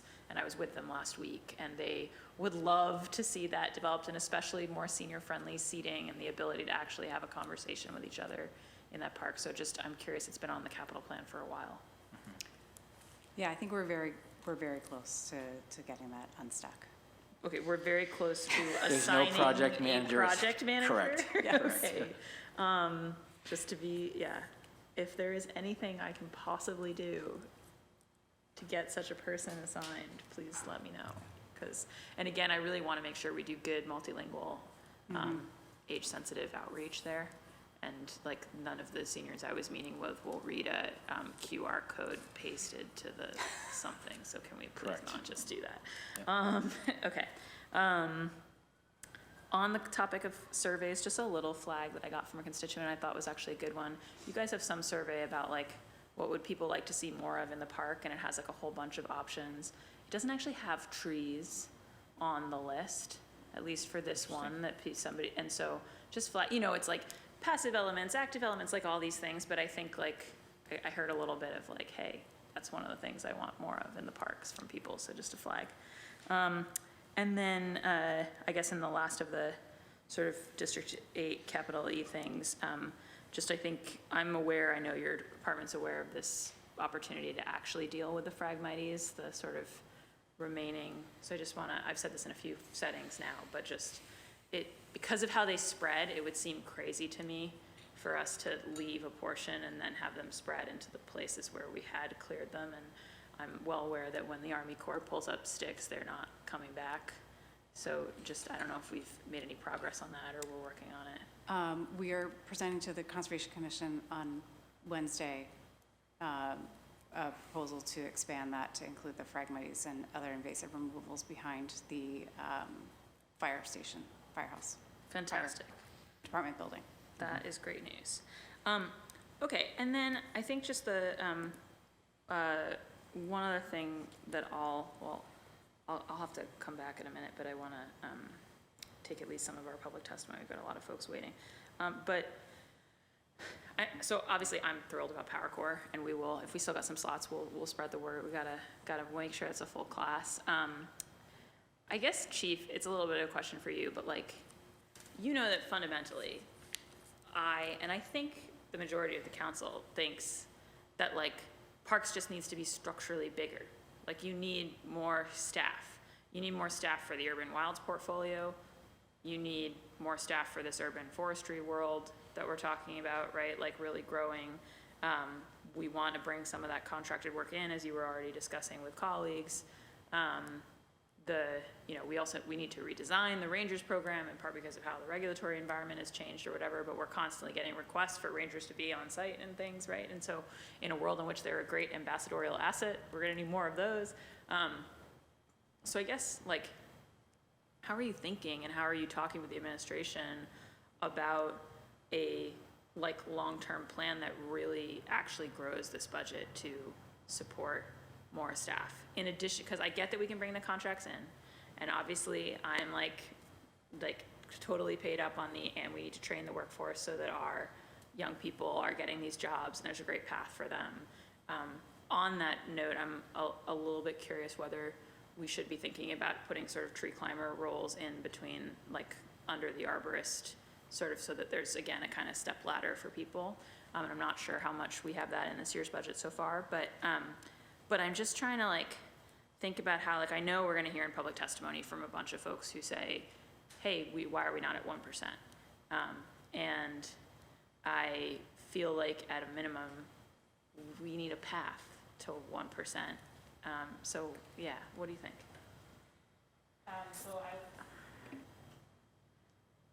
It's just, don't press anything, just wait there. All right. So we'll start by saying I believe in the power of each part of our community to do its, to contribute its role. I think my role at this moment is to figure out the right way to spend money effectively and efficiently. And I will say, obviously, if I had more resources, we would figure out effective and efficient ways to spend them. I think it's a challenge because I think as we look at this particular budget, I know that whatever additional resources will come to us have to come from somewhere. And so I do, want to be careful to think through sort of what everybody has put in and the needs of all the different folks. If you ask me sort of what I think our growth could be over time, the truth is that like we have some spaces where we've had trouble even filling those jobs. The Rangers is one of them, where we've had a lot of open positions. It puts a lot of stress and burden on the folks who are already in those roles. And so my focus right now is making sure that we're clear about the roles, what the roles are, really thinking about how we redefine the vision for the Rangers in light of the fact that their 408 powers were taken away as part of the police reform. So really reimagining and then bringing folks in under that new vision.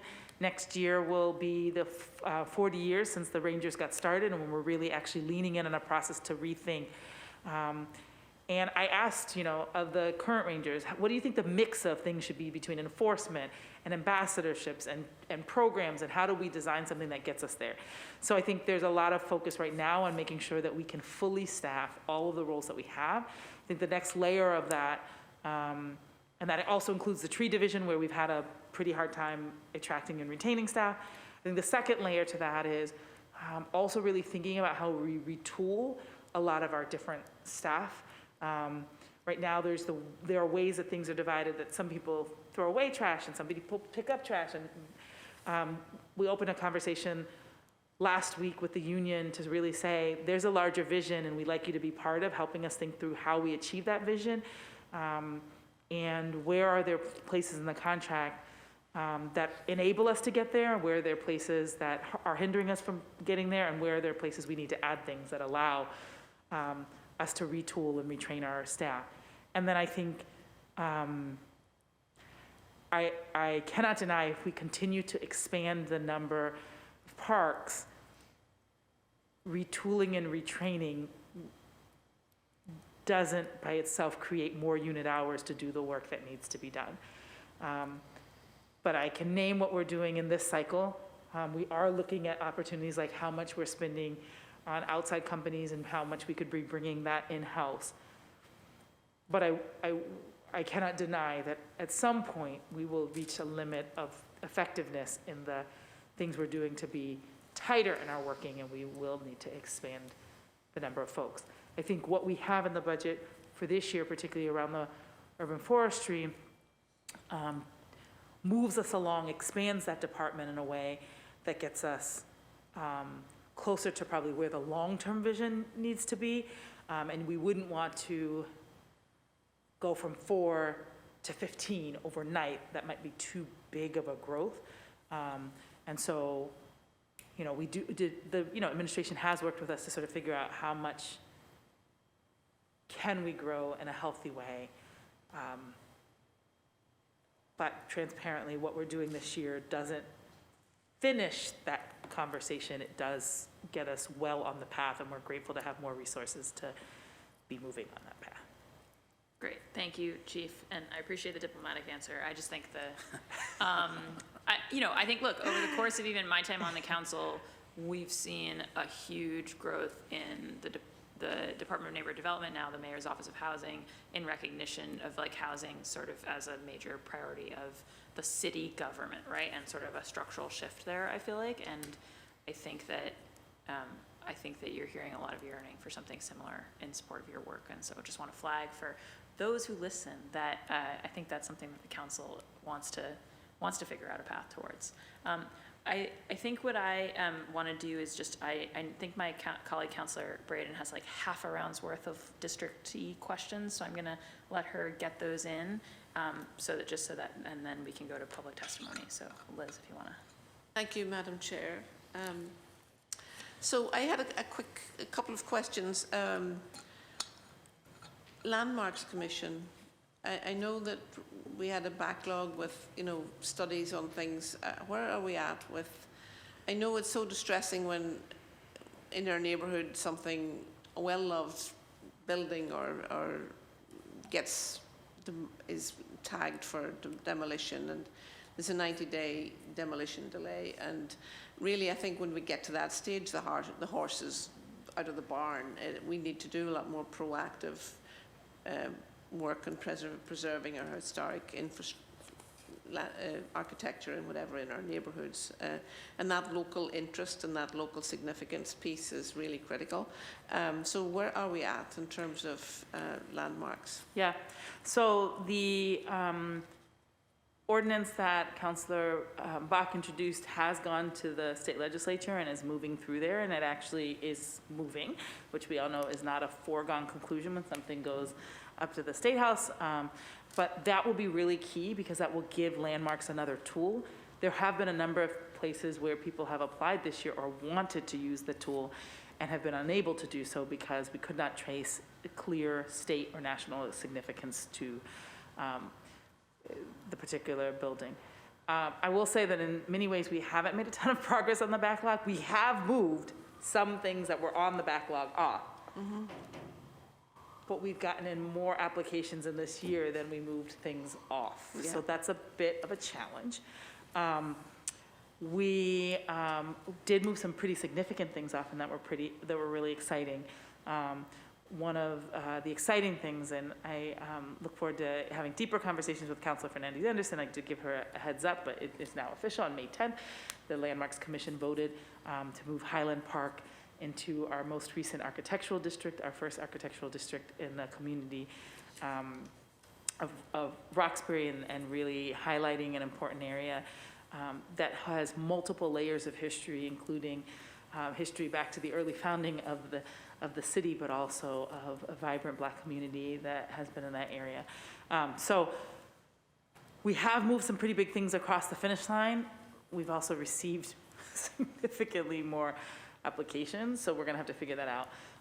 In this budget, there are 2 new positions in the Landmarks Commission, and we've also had some exits and some redesigns of some positions and brought some new folks on. I think that there are There's additional capacity now than there was in the past, although we still have more work to do. But we are looking to hire a director of historic preservation and a staff person that would be specifically dedicated to coordinating the commemoration commission. That would allow Roseanne Foley, who currently serves as the executive of the Boston Landmarks Commission, but also had been sort of doing a lot of coordination for the office, to actually lean in on really moving the landmarks side of things, while someone else would sort of oversee management of the office and the commemoration commission and sort of where things are going. Because having to juggle all of that has meant that she is paying attention to the backlog, but she's also paying attention to what this group needs and that group needs. And so we had a long conversation about sort of which of those roles she was interested in, and we're looking forward. I think if we can make that shift, she can really lean in. We've also brought in some additional staff that have a stronger experience in writing study reports, and worked out, we had tended to put all of the study reports to one contractor, and instead now we've made it up, so that we can actually better to do it over multiple subcontractors, because then everybody can be working at the same time, and we can get 5 reports all coming out, instead of one group or one individual doing all 5 of them and saying, we need 6 months to get, you know, or 8 months to get them all done. So we have done a number of reforms that should make it more efficient and more effective. And as we move in these, bring in those 2 additional roles, I think all of that will sort of relieve some of the pressure. But it's exciting that everybody wants to be a landmark. It does make it a little bit more challenging if the number of submissions are also going up at the same time that we're trying to move through some of the backlog. Some of the backlog, yeah. So the other question I had, and it's not always the first thing that you think about when you think about environment, parks and recreation, is food access and the market, the farmers market coupons and all of that. Like, can you give us a little update on where we're at with that? And really almost for the folks who are listening, like, why is food access and this piece in environment? Yeah, so the Office of Food Justice did move into our cabinet mid-year. I think we announced it officially in February. There are a number of reasons. Now, at one point, this was in the Environment Department in the past and then moved out. And so we're happy to welcome it back home. But I also think that the approach that we're taking around food justice is in collaboration with Grow Boston, which it sits under the Mayor's Office of Housing. We're really wanting to look at a food systems approach. How are we thinking about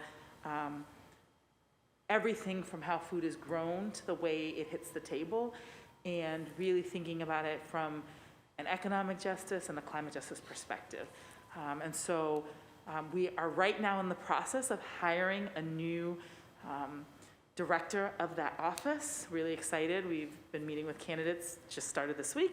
And once we bring that person on, really looking at a shift in direction to maintain what has already been, but also look at opportunities to go deeper in the level of coordination between growing and selling and eating, to make sure that we're really thinking about issues of equity all along that chain. So, because agriculture is a source of emissions and also an opportunity to give people access to green space. It has the same growing, getting your hands dirty, has some of the same benefits that we see, and people being able to be out in the parks and recreate in the parks. And finally, we're really excited. We've been working, our maintenance team has been working with Viet Aid in Dorchester to put up raised beds in Town Field. That is a down payment on what we hope will be more opportunities for community gardens within our park space. We're also excited, the same thing is happening at Moakley Park. If you go by, the raised beds look great. And so we're really thinking about how we think about our open space assets also as an opportunity for people to grow food that is healthy, sustainable, and culturally appropriate. Yeah.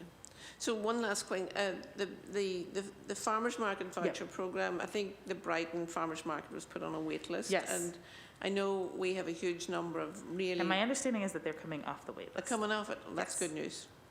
Thank you. So That's we good got news. some of the ARPA funds that we don't have yet, but we will talk about in our next climate and mobility hearing. I believe that's where that will come up. But they will allow us to take a number of groups off the waiting list. Very good. Thank you, Madam Chair. I think I went If over they my- come through. over my Just ask noting there. Thank you. Thank you, Counselor Braden. All right, and Counselor Coletta, we're just trying to do like a shorter 5-minute round because we've got a lot of public testimony waiting, so. yeah. I'll be very quick then. Thank you, everybody, again. I'm going to go back to the tree canopy line of questioning. I know that there are some folks who have identified breakdowns in kind of the mechanisms to get a tree, so between parks and public works. So public works is the one that breaks down the concrete, and they're sometimes slow to do that, is what I'm hearing.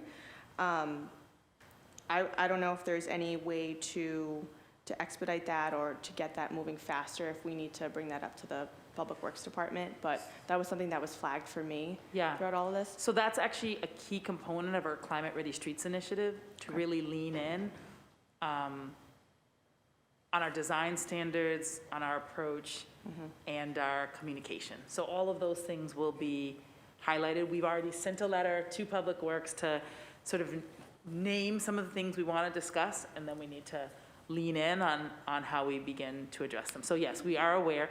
That is why it's taken so long to get the tree in front of my own house. Yep. But yeah, so that process of communication and collaboration is moving. Great. Okay, sorry, one last question. So are there any signups? So I call this my green energy microgrids and battery storage, oh my section. This is what I literally labeled this in my notes. But I'm not going to go into it. I just ask, are there any signups for East Boston, the Solarize yet? We will check that data. I don't think, So I don't believe that anyone has moved, so I don't believe that anyone has moved the whole way forward to contract yet, but we've had at least several dozen, the last time I checked, expressions of interest that are moving their way through the process. Great. And I can get you exact numbers. Thank you. after this. Yeah, through the Vice Chair. And then last but not least, so Massport. If we're going to be a Green New Deal city, we really need to bring them in to the conversation. I'm sure you've already been there. You don't have to, say it here, but they are the largest polluter that we have in our city. So I would love to kickstart those conversations, be involved. It's time. yes. Thank you. Thank you so much. I'll do a very quick, well, one was I just wanted to shout out our Superintendent Altador over here for the incredible work that he does all throughout the district. Your name, occasionally residents say to me, do you know this amazing man, Josh Altador? I'm like, yes, I do. Not as well as I wish I did, but yes, so I just wanted to shout out since you're here today. You should see the public garden planting video that they put out. It was a time-delayed video. You can see if we could all plant flowers at the speed of that video, it'd be amazing, but it's quite an operation, and you can check it out on the park's website. I shall. We'll definitely do so. So just really grateful for all your work and the attention to detail on so many details. Really appreciate it. On the landmarks front, just wanted to say thank you for that additional staffing. Obviously, the Commemoration Commission is only really going to work with staffing capacity, so it means a huge lot. I also think this move to make it an Office of Historic Preservation, kind of give it its own thing. I mean, you see the fact that both Councilor Braden and I had to kind of get to landmarks in our second round of environment parks hearing, like I think giving it its own standing is going to be important for that work, so I just really appreciate that. And I wanted to flag up, and because of time constraints, it's something I can chase offline, but just, we have recently been getting a lot of questions from constituents about sort of landmarks like enforcement issues, like dynamics when we have somebody who's just in clear violation, sorry, not landmarks, I should say, historic district. So like we have someone who's in a clear violation of a historic district finding, and they just don't correct the finding. And I think sort of in theory, it's getting pushed to law, but I think in practice, it's not really on the priority agenda. And so we've had one of these in my district that has now like lagged on for 3 years without any action. And so it's not shocking that people think they can flout us in that situation. So I'm trying to understand how we understand our enforcement, like effectiveness, power, and whether there's something that we could be doing differently structurally inside there. I would want to lean in. This is the first I'm hearing about this particular concern. So I don't want to speak out of turn without like really leaning in and looking at it. But yes, I mean, I know of people with whom there are back and forth contentious conversations going on. I'm not sure of anyone, I'm not aware of someone where there are no conversations and it's just being left. So let's talk about where that might be the case, because you're right, if we're not consistent, that certainly does not encourage compliance. Yes, so we'll follow up on that. Just a flag, you mentioned the sort of third round of plans, the rainwater, and just, you know, thinking about, it's really true also for the first round of the coastal stuff, like thinking about how, you know, how I care about this, how environment can partner with water and sewer, and think about how we have more green stormwater infrastructure as a default, how can the department kind of lead on guidelines there. I think about places even, you know, Thoreau Path is a very beloved place in the middle of the West End, and it's interesting when you start to understand it's also a sort of stormwater conduit, and actually some of the ways that trees are dying is because you've got runoff running into them, and so it's just everywhere I look, you find that there are these kind of like stormwater infrastructure problems that seem like they're inflected by the work you all are doing. So just, you know, putting on the record that it's very important to me that environment not be off on the side doing this work, thinking about what a resilient city looks like. And then meanwhile, with Public Works, and I said this to them as well, I said this at BWSC's last commissioner hearing, like that the folks actually putting in infrastructure are still just putting in kind of gray hardscape infrastructure. So just, and I know that involves maintenance when we talk about green stormwater infrastructure. And so again, it's back to growing staff, but just really want to flag how important that is, I think. Yeah, and then I think excited about the Birdo regs. That's like, we could have a whole hearing on that, so we won't make that this hearing, but super important to so many constituents of mine that we have those go in ways that encourage actual compliance and not sort of cause people to default to paying the payments as alternative compliance, right? Like how do we really push people on a true compliance pathway, since we're actually trying to achieve the climate goals? And then, you know, Chief, just that I think we've had a pretty flatline budget for a long time on the groundwater trust. We're kind of working on the understanding that budget and we passed an ordinance last year in the council, so sort of lining all of that up. That's my own time. But just they're super important stewards of a really important shared resource, the groundwater level in my district. So just we'll want to follow up on that. So if you have any comments in reaction to any of that, great. But otherwise, I'm going to go to the public. No, I mean, I think we want to explore with any item sort of what the need is, and then think about how we meet needs. Great. Well, do you want to say anything in conclusion before I go to members of the public, either you or the commissioner or anyone? Yeah, I think we covered most of what we had meant to raise, so we're more than ready to listen. Great, excellent. Well, thank you all. And oh yeah, we have a project manager at PFD on the tool shed, so that's one question I didn't have to ask. Okay, no, seriously, we're really grateful for all of your work, and now I am going to go to members of the public who've been waiting very patiently. So I have both folks here in the chamber and folks online, and while we get the online folks queued up, I'm going to go to the ones here in the chamber. But at the top of my online list, just for the staff, I've got Melissa, Hamill, Kaliga, and Claire Corcoran. So those will be the first three online, but first I'm going to go, I've got Lydia Lowe and Sarah Friedman. If you guys can come up and testify, and then Karen, you should wave at me if you want to be on this list. Okay. So, and yeah, and I want to say I appreciate, you know, if there's some element of the department that can stay and listen, but also totally understand that it's 4 o'clock and some people might have 4 to 5 o'clock things. So if some people need to peel off, that's fine. All right, Lydia Lowe from Chinatown CLT, you have the floor. Thank you. I'm Lydia Lowe. I'm the Executive Director of the Chinatown Community Land Trust, and I'm testifying today on behalf of the Land Trust, which works to stabilize the future of Chinatown through community control of land, development without displacement, permanently affordable housing, and shared neighborhood spaces.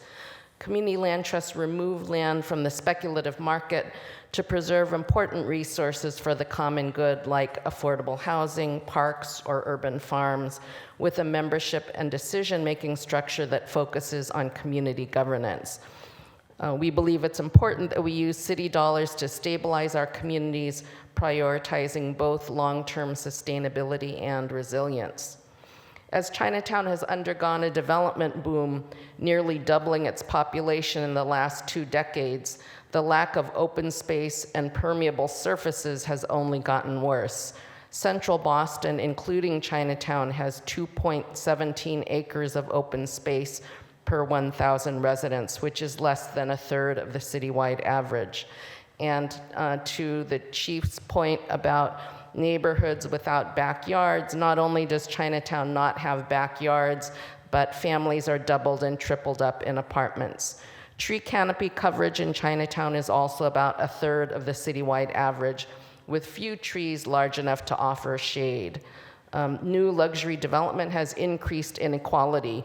ACS data for 2017 showed that the median income for a white household in Chinatown was more than 6 times that of the Asian median, and that 36% of residents in Chinatown census tracts was below the poverty line, despite gentrification. Chinatown has the unfortunate distinction of being the hottest neighborhood in Boston, of having the highest concentration of traffic-related fine and ultrafine particulate pollution, a factor that correlates with the elevated rate of high blood pressure in Chinatown versus citywide. And at the same time, flood vulnerability is high, with most of Chinatown likely to be affected in the event of a major storm surge by 2050. So that's why I'm here to advocate for environment, energy, and open space budget to include funds to engage the community in planning for cool roofs or other initiatives that reduce the heat island effect, and to increase green space in Chinatown.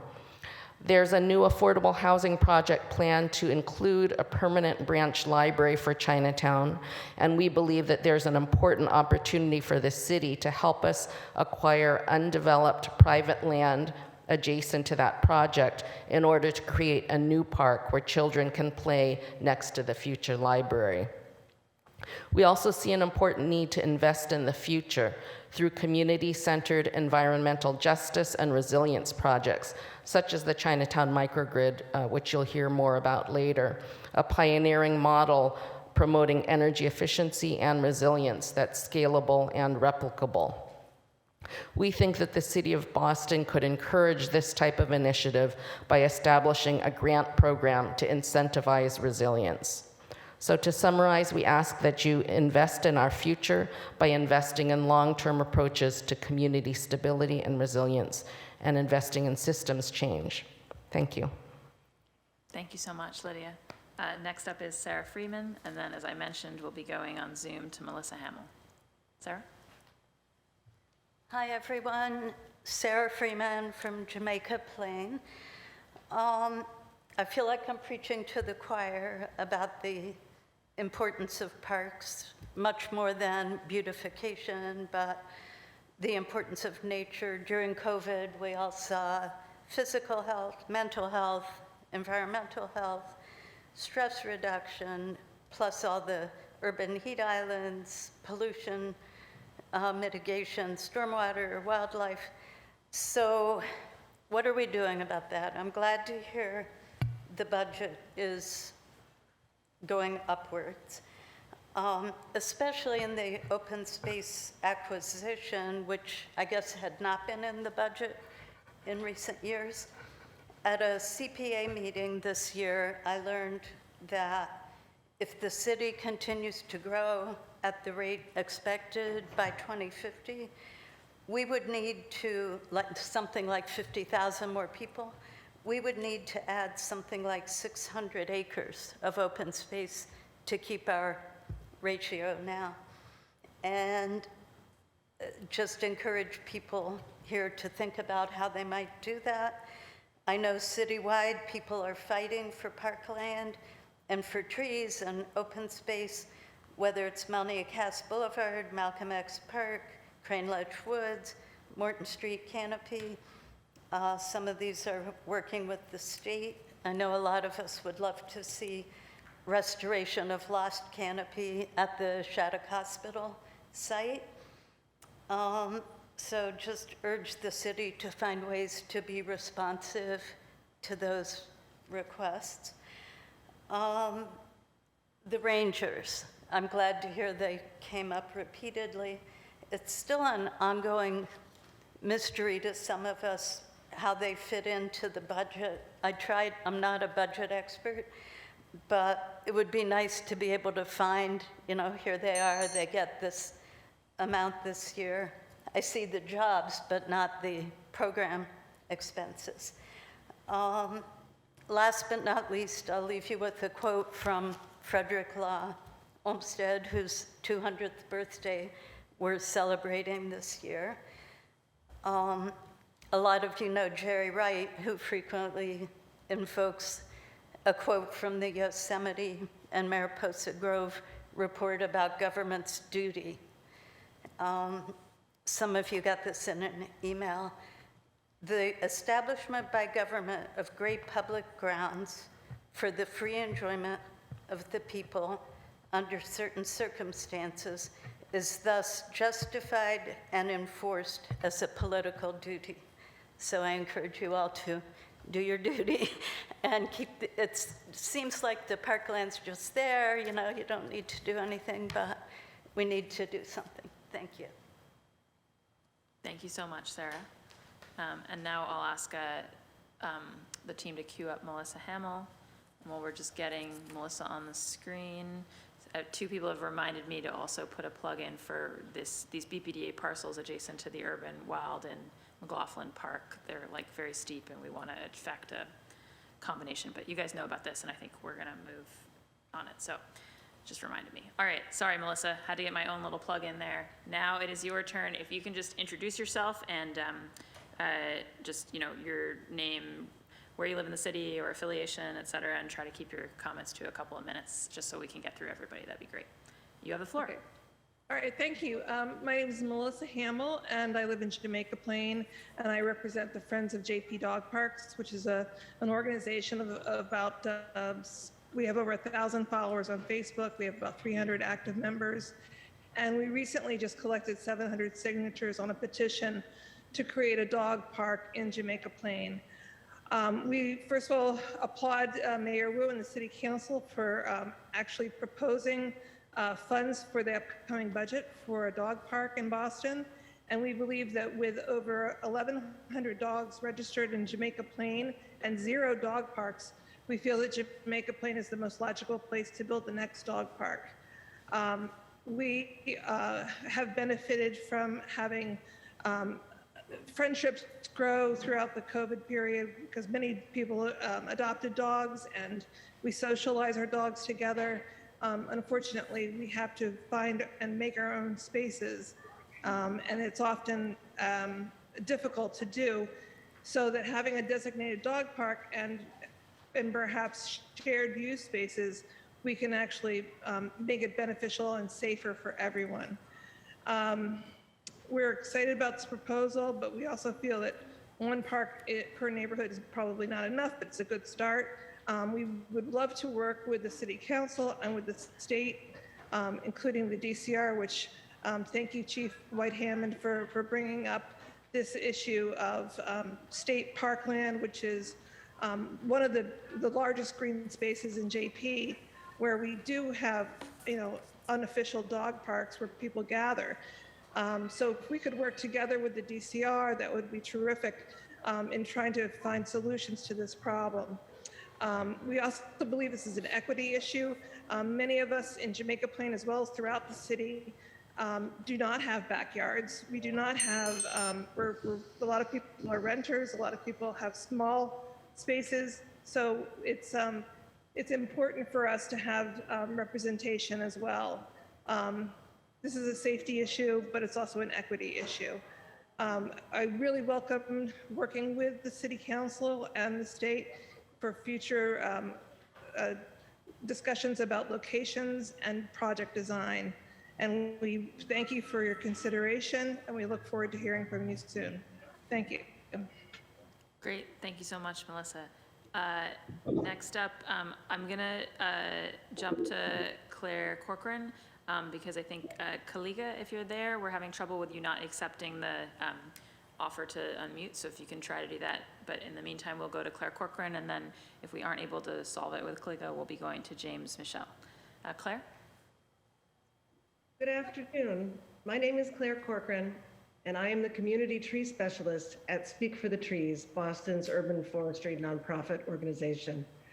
I am a longtime park advocate, a Mass certified arborist, and I've lived in Boston's South End since 1998. I am testifying today on behalf of my employer. We are eagerly anticipating the upcoming release of the Urban Forest Plan, and we applaud the investment of $500,000 in its development. We also support the additional staff positions in urban forestry that are included in the mayor's budget proposal. Boston's urban forest is a critical component of our climate resilience, but our tree canopy is not increasing, nor is it equitably distributed. It is urgent that we increase the rate of tree planting on both private and public property, particularly in low canopy neighborhoods, which suffer disproportionately from the health impacts of extreme heat, polluted air, and harsher urban environments.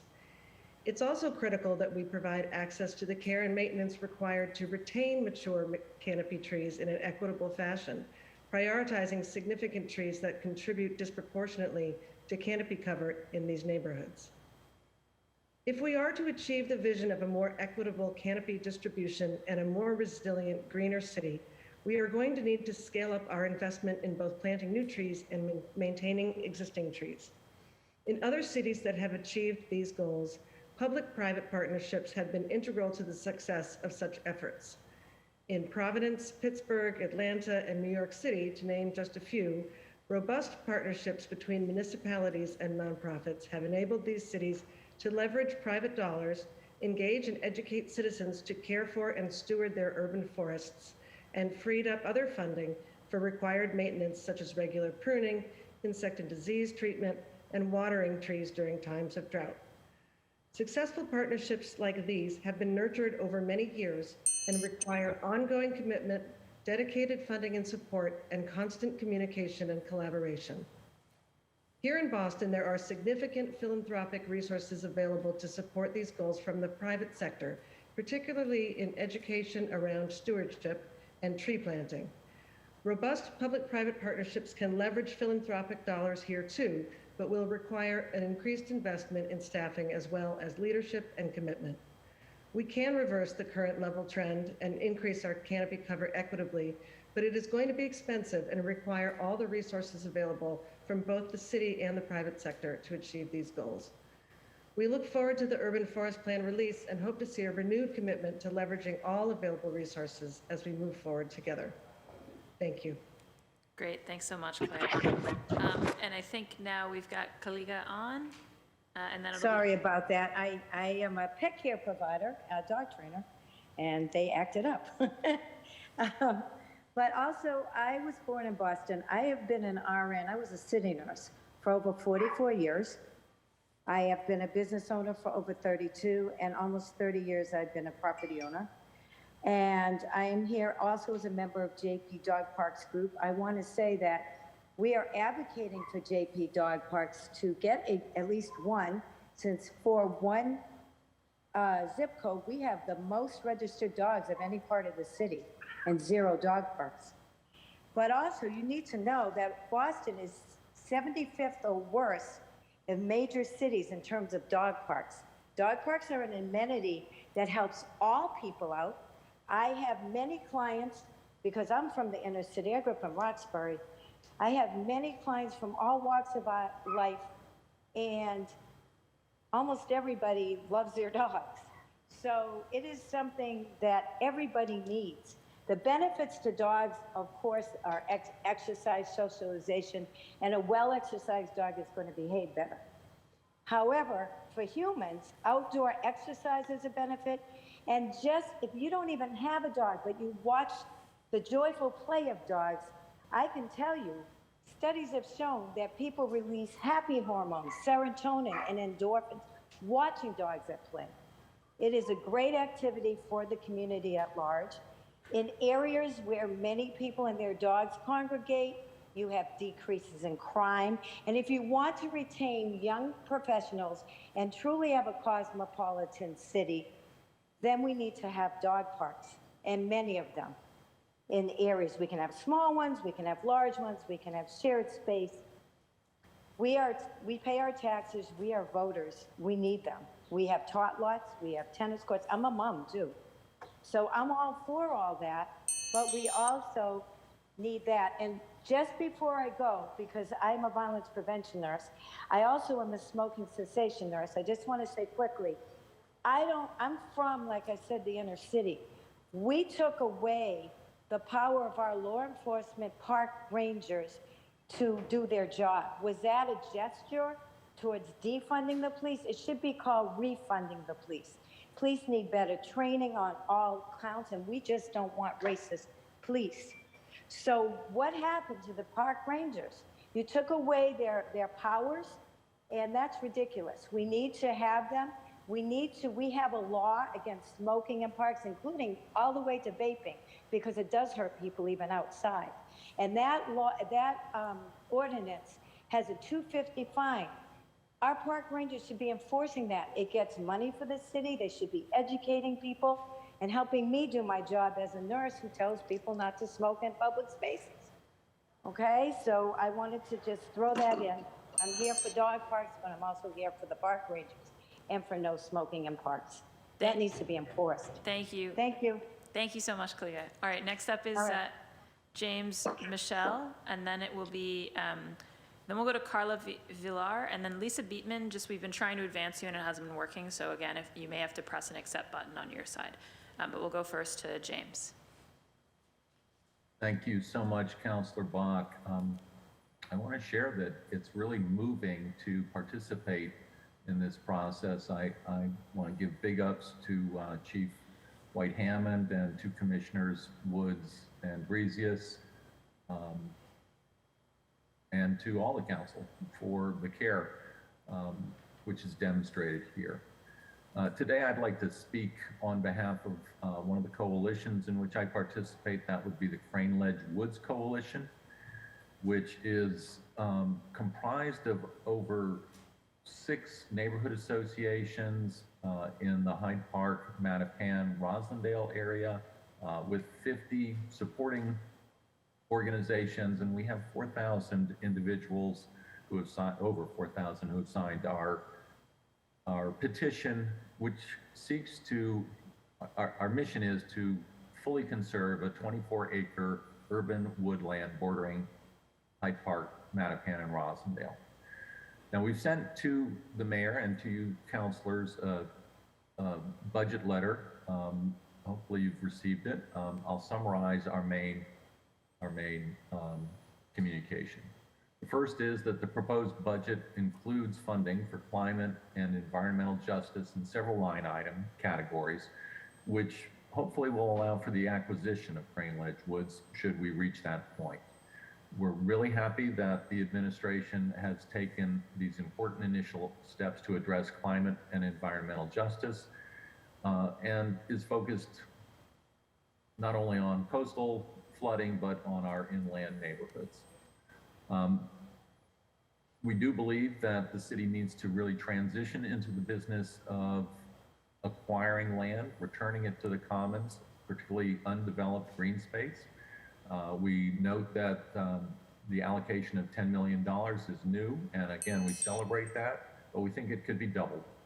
And we strongly encourage this council to increase that amount and that there should be a sustained commitment to acquiring new lands and to addressing these inland climate issues. So was that my time running out there? It is, yes. All right, well, thank you then. Sorry, James. Thanks so much for that. All right, next up is Carla Villar, and then we'll go to Martin Ritter unless we're able to get Lisa in. So Lisa, again, if you press the right button, I think we can get you in. Carla, you have the floor. Hi, my name is Carla Villar, as you said, and my pronouns are she, they. I am here also supporting any dog park initiatives that there might be with the JP Dog Group. And I won't add anything that's already been said, or I won't repeat anything that's been said, but I would just like to add that it seems like there might be areas where there could be some, coalition formed and some support. From what I understood, from what I was listening, there is a need for support for animal control, and that just, to me, makes me wonder if there's a way that effort could also be tied to some of the desires and the efforts that some of the community members are trying to establish. I imagine that people who support dog parks would also be willing to figure out ways to, support the needs of animals and support the departments that actually provide those services. So aside from obviously co-signing with what everyone said about the need for our parks to just continue to improve and for dog parks to be part of that projected future, or for more parks to be part of that projected future, I think it's also important to think about potentially how there can be some just multiple partners that can support multiple efforts, not just through the funding and the money, but also again through just the people power and the coalition making to ensure that these measures actually go through. Because one of the challenges that I found, and I'm a transplant, I'm not originally from Boston, I'm trying to establish myself here. One of the challenges that I found, obviously especially due to COVID, but just in general, it feels like there is still a lot of work that needs to be done in terms of who shows up for these events seeking community input. I know I've been to a few, and I think there needs to be a little bit more effort put out there to try to get a wider coalition of community members. So I just wanted to, support the effort to increase the budget line items for things like dog parks for sure. And I want to thank everyone for doing what they do, because I very much need our parks. It's actually part of the small business that I run, or I'd like to make it a part of the business that I run. And I look forward to seeing what more we can do. And I certainly hope that there is also room to continue to create coalition and expand the reach so that more community members know that, we can engage with the Parks Department and try to improve things. That's it. Thank you. Great. Thank you so much, Carla. Okay, I think we do have Lisa here, so I'm going to go to her, and then Martin, you're on deck. Lisa Beatman? Yes. Can everyone hear me? Yes. Thank you. Thank you for the opportunity to testify. I am a resident of Eastern Rosendale, a member of the Mount Hope Canterbury Neighborhood Association, and I applaud Mayor Wu's administration's focus on proactively combating the climate crisis and related public health and safety. We are here today to put muscle, dollars, towards realizing those goals. I also applaud her commitment to inclusive public participation in decision-making that affects us. The climate crisis is a public health crisis. The crisis is greatest in environmental justice neighborhoods such as mine, which is 74% of the census block are low to moderate income people of color. My neighborhood is on the border of Hyde Park and Mattapan. Many of my neighbors are seniors, many are children, with a high incidence of respiratory illnesses like asthma. There's also a flood zone, being at the lowest point in the Stony Brook Valley, so there are mold issues. There is a great and immediate need to fund climate resilience infrastructure not only along the coast, but inland as well, where there are more environmental justice communities. Park equity is another factor. The only walking distance protected park in my neighborhood is a 4,000 square foot patch of grass on busy, congested Hyde Park Avenue. But there are still several unprotected areas with mature tree canopy. that could be and must be protected before it's too late. The current proposed budget does include funding for climate and environmental justice in several line item categories, which will allow for acquisition of places such as Crane Ledge Woods and some other unprotected green spaces such as at Stella Road near me. There's also needed mitigation for the 5,000-foot open Canterbury Brook in this area. I'm very grateful that Mayor Wu has restored the land acquisition line item, which had been in place for many years. Constituents never asked for it to be removed. In the past several years, vast acreage of natural green infrastructure has been decimated by insufficiently regulated development that has not been aligned with the changing and accelerating climate needs. So doing the right thing at this point would be to make up for those lost years and jump to fund protection of the remaining tree canopy. However, the total allocated amount in the draft budget is insufficient to tackle all the vulnerable areas citywide, so please allocate an additional $10 million for land acquisition. There are many critical needs in the city, some of which will still be around to ameliorate next year. There are beautiful parks in other neighborhoods that will still be there for upgrades in future years, but that is not the case with the unprotected green spaces that are under immediate threat of destruction in some areas like mine. Doing nothing would be a decision to allow decades and generations of environmental and public health discrimination to become permanent. So I and thousands of your constituents are begging for you all not to let that happen. Thank you. Thank you, Lisa. Next up is Martin, and then it'll be Liz Vizza from the Friends of the Public Garden. Martin Ritter.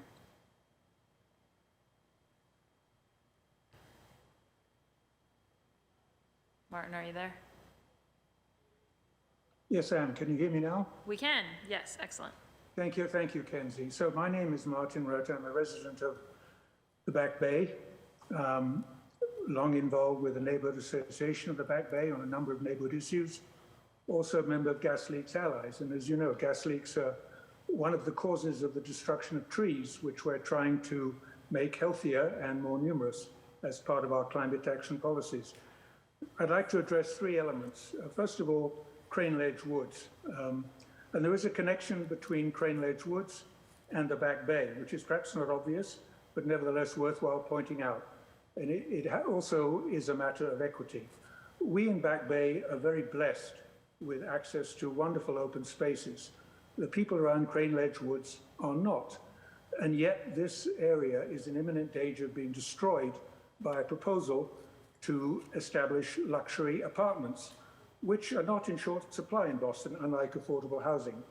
So we've observed that Copley Square, which is also a very important space for us, there's a budget of some $15.5 million has been set aside for basically a complete redesign of this square, and probably its proposed use to host an additional number of major events, which we feel could be better hosted elsewhere. So it seems to me that since in Back Bay we have, if anything, I won't say a surplus, but an abundance of wonderful open spaces, and the people around Crane Ledge Woods do not, that is a sheer matter of equity. It would make sense to transfer some money to help pay for the purchase of Crane Ledge Woods to preserve it as a public open space, because otherwise it will be irrevocably destroyed. The second issue I'd like to talk about is the wonderful ordinance, BERDO, the Building Emissions Reduction Disclosure Ordinance. I urge you to make sure that BERDO has enough resources to make sure that it is implemented efficiently and effectively. And I would note also in that context that it's distressing to me that the BPDA, which continues to play too important a role in decisions about development projects in Boston, does not seem to have got the message about BERDO, or indeed many others of the values and precepts that increasingly the city itself is trying to make sure are actually honored and respected in the future. And so I believe that, and I'm sure you've heard this from others, that it's important to consider an overhaul of the entire development process within Boston to align it with the values and goals about which we've heard a lot today. And up to now, this has not happened. So I would hope that in the short term, it's possible actually to stop the BPDA, which I consider to be acting in a rogue manner, from approving projects which are manifestly contrary to the values and goals that we've all been talking about this afternoon. And in the meantime, then, do the overhaul that's necessary so that, in fact, the development process is much more balanced and reflects the interests of residents as well as those of developers. I thank you very much for the opportunity to give this testimony, and I wish you the best of luck in what I know is a very complex and difficult process, and there will be some difficult compromises that have to be made. Thank you. Thank you, Martin. Next up is Liz, and then it will be Rick Yoder. Liz Visa? Yes, thank you, Madam Chair. My name is Liz Visa, and I am president of Friends of the Public Garden. We have been an essential partner with the City of Boston for over 50 years to renew, care, and advocate for the Boston Common, the Public Garden, Commonwealth Avenue Mall. These parks are the neighborhood parks for over 60,000 people. Back Bay, Beacon Hill, Chinatown, Bay Village, Kenmore Square, and the increasingly residential downtown. But they are more than that, much more than that. They belong to the entire city. Boston Common in particular is the city's most intensively used green space, used by over 7 million people a year for play, relaxation, protest, celebration. So these are very important and very heavily used parks. We know what lifesavers our parks were over these past 2 years of a pandemic. We always knew that parks were essential to our physical, mental, and ecological health. But it was never more clear than these past 2 years how vital our green spaces are as places of respite and renewal to every one of us, and they saw historic levels of use. I'm also here speaking on behalf of Boston Park Advocates. We are a network of over 100 community organizations that advocate for our parks throughout the city of Boston. It's very important to think about the whole ecosystem, the green lungs of our entire city, as well as the mission that we have at Friends of the Public Garden, which is our three parks downtown. The Friends invests $2 million a year in parks care, capital projects, and programming in these parks, not only providing important services to the green spaces here, but also freeing up more of the city's funds for parks in other neighborhoods.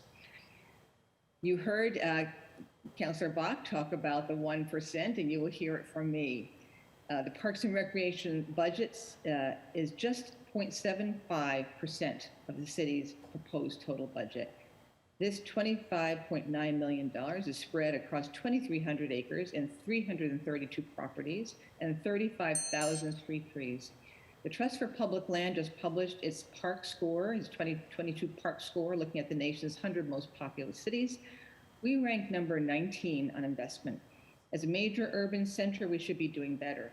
We need to increase the Park Department's budget. And yes, Councilor Bach, what does that path look like? And yes, Chief, we want to be sensitive to all the needs of the city and all the money that needs to be spent in so many different places. But other highly ranked U.S. park cities spend 1%, including Minneapolis, St. Paul, San Francisco, Seattle. As a major city, the kind of city that we want to be, a world-class city, we should be doing the same. 0.25% would be $11 million, which could buy more equipment and maintenance vehicles, and importantly, hire staff at the pay levels that would begin to compete with the job market. We have heard the difficulty of getting people to apply for projects or for positions in the department. We are excited that there are 4 positions in the tree division that are in this budget. That's just wonderful. But we need to make sure that the challenges are not unable to be overcome because of the pay scale that the department is required to support. In the downtown parks, we applaud the inclusion of funds to renovate the Tadpole Playground on the Common, which is heavily used and overdue for improvements, as well as inclusion of money to fund necessary repairs to the public garden lagoons surround. You also heard from Councilor Bach about Kenmore Square. The Friends, in collaboration with the Parks Department, did a master plan for the block in Kenmore Square. Very diverse neighborhood. As you said, Madam Chair, there is a large population of elderly. This is a really important green space for them and a very busy thoroughfare, surrounded by busy thoroughfares. And you also heard from Kathy Baker-Eclipse about the fact that there are projects that the department wants to do and doesn't have project manager staffing or hours to do that. This is one of those. The money has been in the budget for 2 years, but we really need to find more project managers or more time for the project managers that are there to be able to tackle the important projects that are on their plates. Increasing the budget to 1% would help to solve this problem. We were excited to have the public garden maintenance facility project move forward after my testimony at the PFD's hearing before this committee on April 25th. It is in dire shape. We welcome that this renovation work proceed quickly. I hear that there has been a project manager assigned at PFD, which is terrific news. We need to make sure there's construction funding in next year's fiscal budget. I want to thank you for your commitment to Boston's green space. Each of you, city councilors, know the power of public space in your lives, your families' lives, and the lives of your constituents. And it has been inspiring whenever I come to these hearings and hear councilors speak every year about the importance of parks in these hearings. However, in order for the irreplaceable green lungs of our city to function at their highest and best, it is vital that they have the funding necessary for their care. Thank you very much. Thank you so much, Liz. Next up, I'm going to go to Roberta Hentgen and then Emmanuel de Barros, because we've been able to get them into the Zoom room. I just want to flag for Rick Yoder, Sari Kayali, and Nancy Aleo that we're not able to get you in. So again, you have to press a button to accept the offer to kind of come into the testifying space. So Rick, Sari, and Nancy, if you do that, we will get you back in the line. In the meantime, I'm going to go to Roberta and Emmanuel. So Roberta Hentgen, you have the floor. Thank you very much. So my name is Roberta Hantgen, and I live in Jamaica Plain. I'm a relatively new resident of Jamaica Plain. I'm also a member of the Friends of JP Dog Parks, and you've heard from Kaliga and from Melissa already. So I don't want to repeat what they've already said, but I do want to make a couple of more points. Ideally, and again, this is an equity issue, any dog owner in our community should be able to walk to a nearby dog park and arrive within a matter of minutes. Availability of dog-designated spaces becomes especially important to senior citizens and to families with small children who might not have the ability to travel long distances far from their home base in order to exercise their dogs.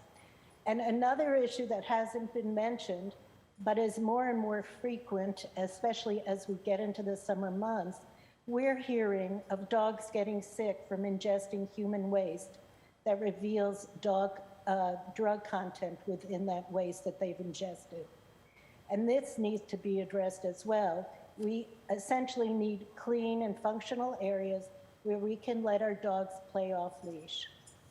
Separating dogs to play freely away from the general population of strollers is a hedge against potential harmful encounters and a way to protect all of us. Our group has analyzed the availability of many viable spaces in our neighborhood in which we could site safe dog park areas, and we're working towards that end so that our vision can become a reality. And we ask that the needs of dog owners, not just in JP, but throughout the city, in all of our neighborhoods, be addressed, and that our voices be heard as you all make FY23 decisions regarding the budget allocations in Boston. And we're happy to collaborate with you in this endeavor. Thank you very much for this time. Great, thanks so much, Roberta. I'm going to go in a minute to Emmanuel, and then I think we've gotten Rick in and Sari, but I saw the chief raise her hand, so I just wanted to let Chief Mariama Whitehammond say a word if you wanted. So I just wanted to make a very quick statement, and this happened last time. It's just a little bit more challenging at this moment. I am really grateful that the folks advocating for a dog park have come out, and I think it is an important issue.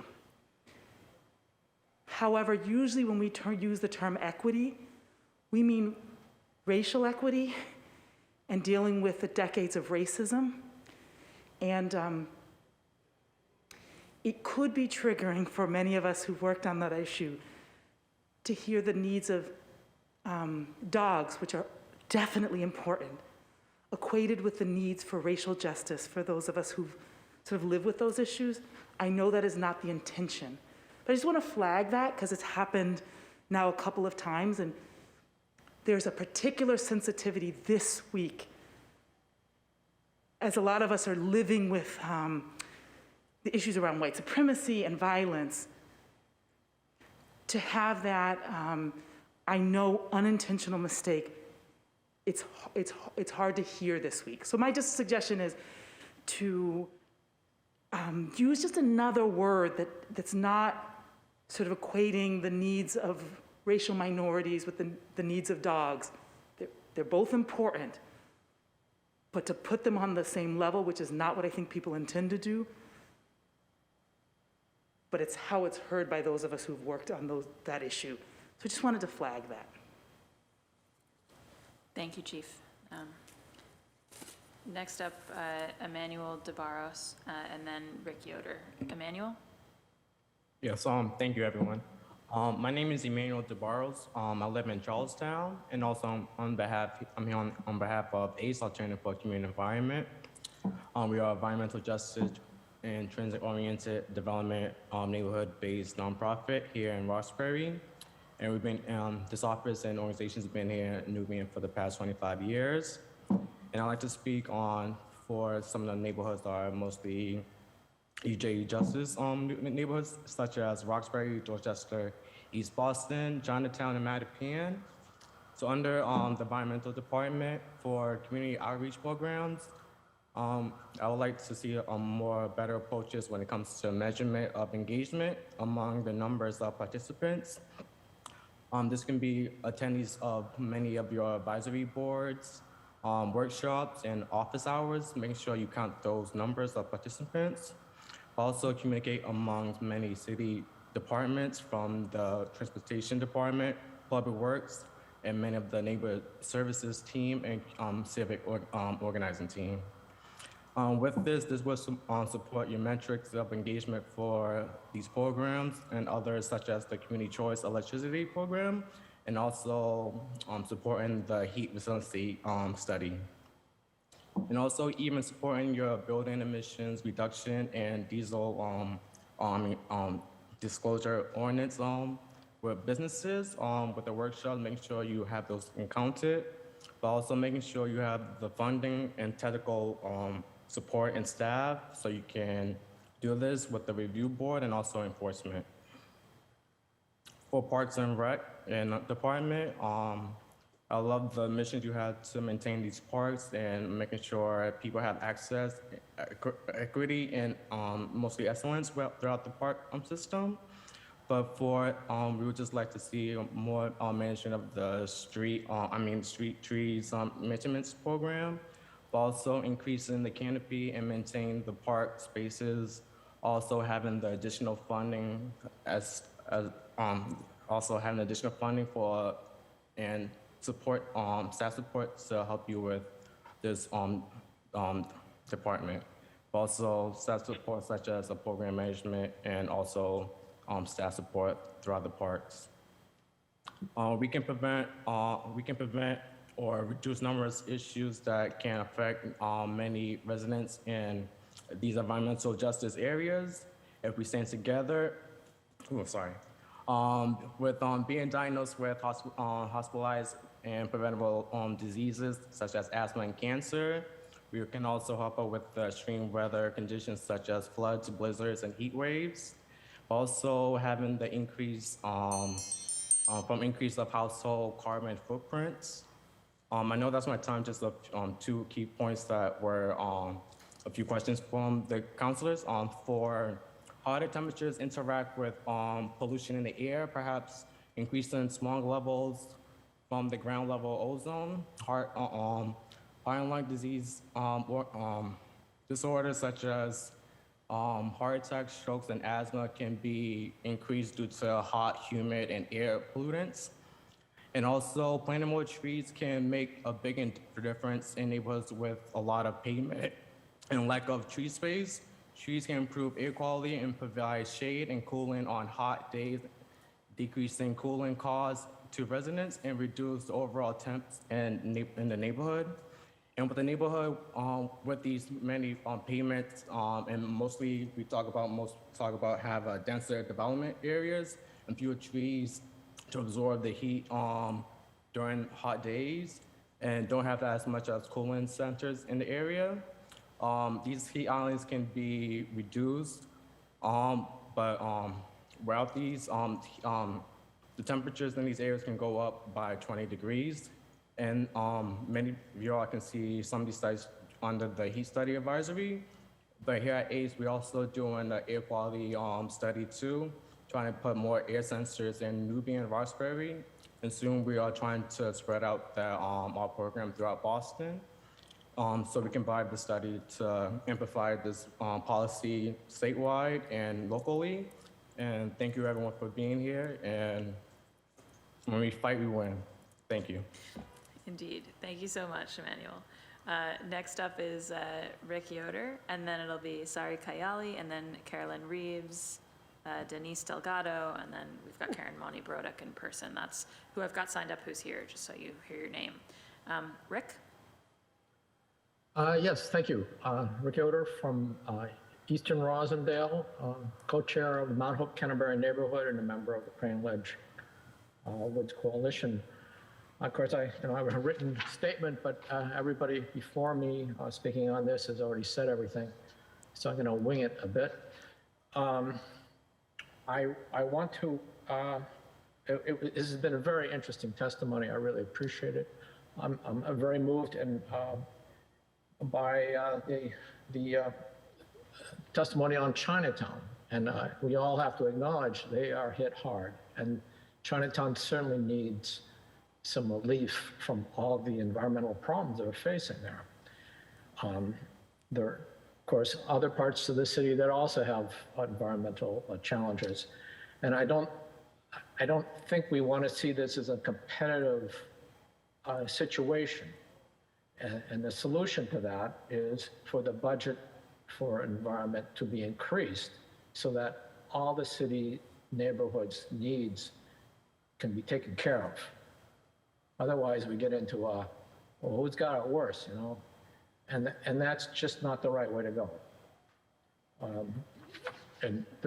Speaking about our neighborhood here in the southern part of the city, again, in thinking about these urban wilds, these, beautiful places, once they're plowed over, that's the end of it. We'll never see them again. We're never going to get an opportunity to have them. They'll be gone. It's unlike, if you have a bad roadway and needs some upgrading, you can wait a year if the money isn't there. It'll be there the next year, you can fix it. It's not true. You cut that with urban wild, you cut the trees down, they're gone. That's it. I want to point out again that this 24-acre site is surrounded by working class, it's a working class neighborhood and an environmental justice neighborhood, mostly people of color. And if you check out the Parks Department has a great new map. It's called a walk shed. I think it's something like walk shed parks and open space map. And someone spent a lot of time on that. I can see it shows the different colors about who has, where anywhere on the map are you within a reasonable walking distance of a park. 0 parks, 1 park, 2 park, 3 park. Much of the area around Crane Ledge Woods, it's a desert. There are no walking parks. And actually a lot of southern part of the city, that's true. Other parts of the city, there are smaller sections.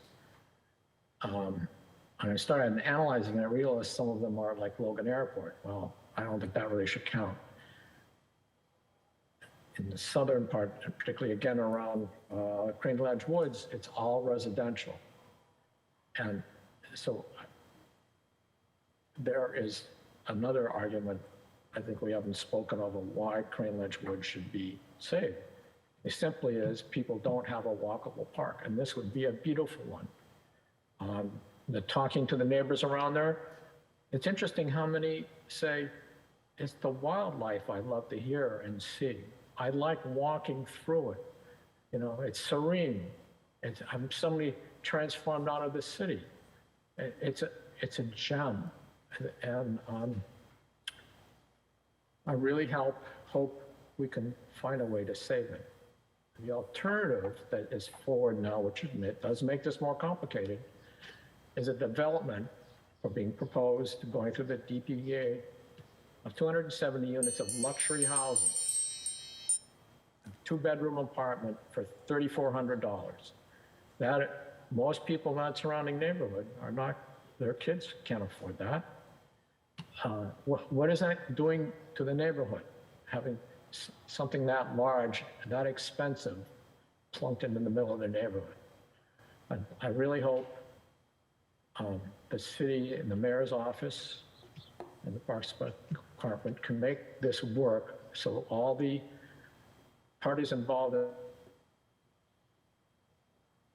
this, the owner of the property, Jubilee Christian Church, the developer, and the community can work out a deal where everybody walks away happy. Thank you. Thank you, Rick. Next up, Sari, and then Carolyn. Sari Kayali. Hello, thanks for having me. My name is Sari Kayali. I'm testifying today on behalf of Chinatown Power, Inc., which is working to promote energy democracy and resilience in Chinatown through the development of a virtual microgrid. Now, others have already spoken today about the issues Chinatown is facing. It's the hottest neighborhood in Boston. It's highly vulnerable to flooding, and it has many residents living below the poverty line. And so, as the impacts of climate change start to accumulate, we think it's important for the city to invest further in climate resilience, build a more resilient power grid by developing local renewable energy sources and installing energy storage systems at locations that are critical to the community, like elderly housing, low-income housing, community centers and schools. So this would allow the buildings participating to retain power when the main grid suffers an outage, and then it would bring them energy savings when the main grid is operational.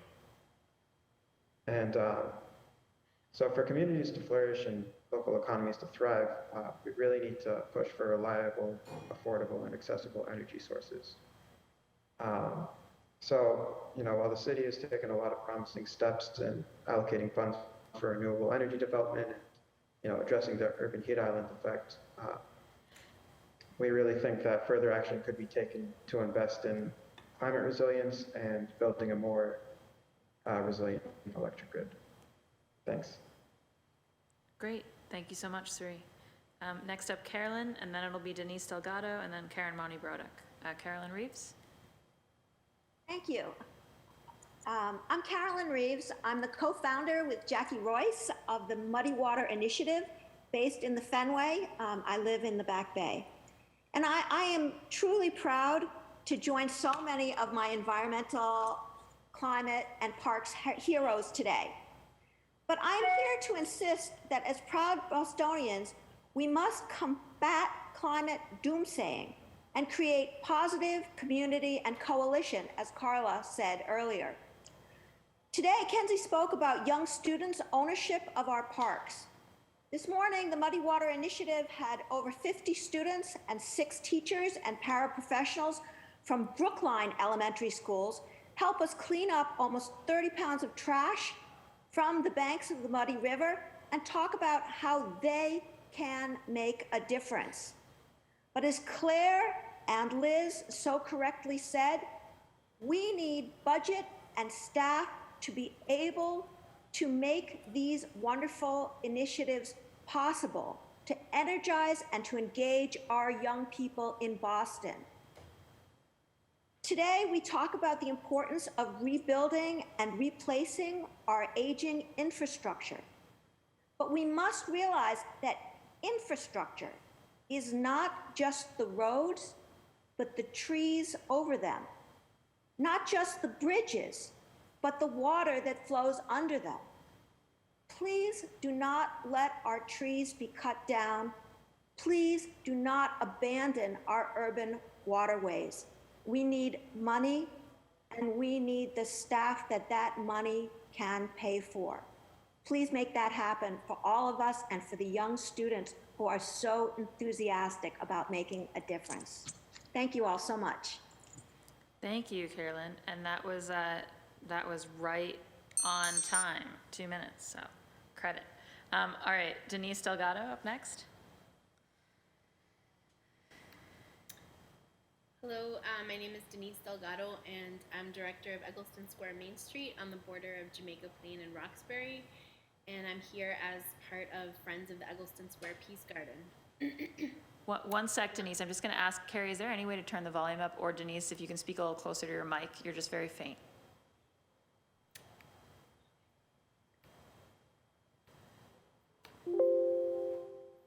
Maybe try now. Yeah, is this any better? Yeah, it's better. Okay. My name is Denise Delgado. I'm director of Eggleston Square Main Street on the border of Jamaica Plain and Roxbury, here as part of Friends of the Eggleston Square Peace Garden.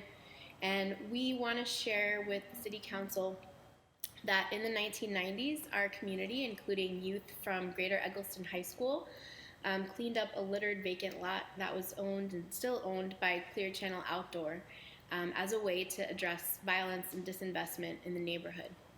That turned into almost 25 years of our community maintaining the Eggleston Square Peace Garden as a place to remember those lost to violence, to promote peace, and to use culture to support economic vitality.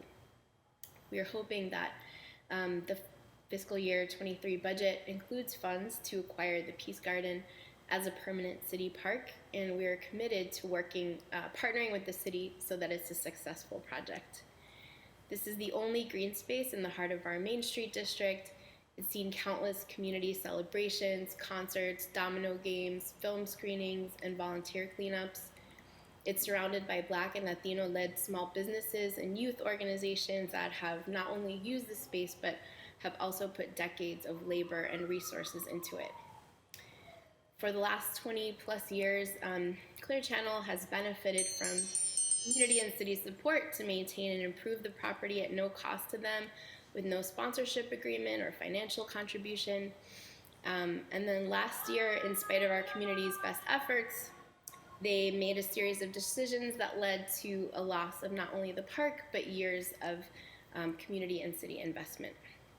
So with advocacy and a lot of support from State Rep Liz Malia's office, as well as the efforts of Chief White Hammond and her staff, Clear Channel has expressed a desire to sell the land to the city.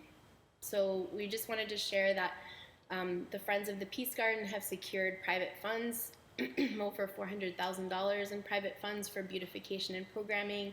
We've put in a lot of work to figure out how to properly design and improve this park to make it a safe and healthy place. And if the fiscal year 23 parks budget reflects this acquisition, it would be a huge milestone for the revitalization of Eggleston Square. Thank you for all the incredibly hard and complex work that goes into parks, and for listening. Thank you. Great, thanks so much, Denise. We had one more person join on the Zoom, so I'm going to let Joanna Hines go for 2 minutes, and then we'll go to Karen because she's here in person. So, Joanna, you have the floor.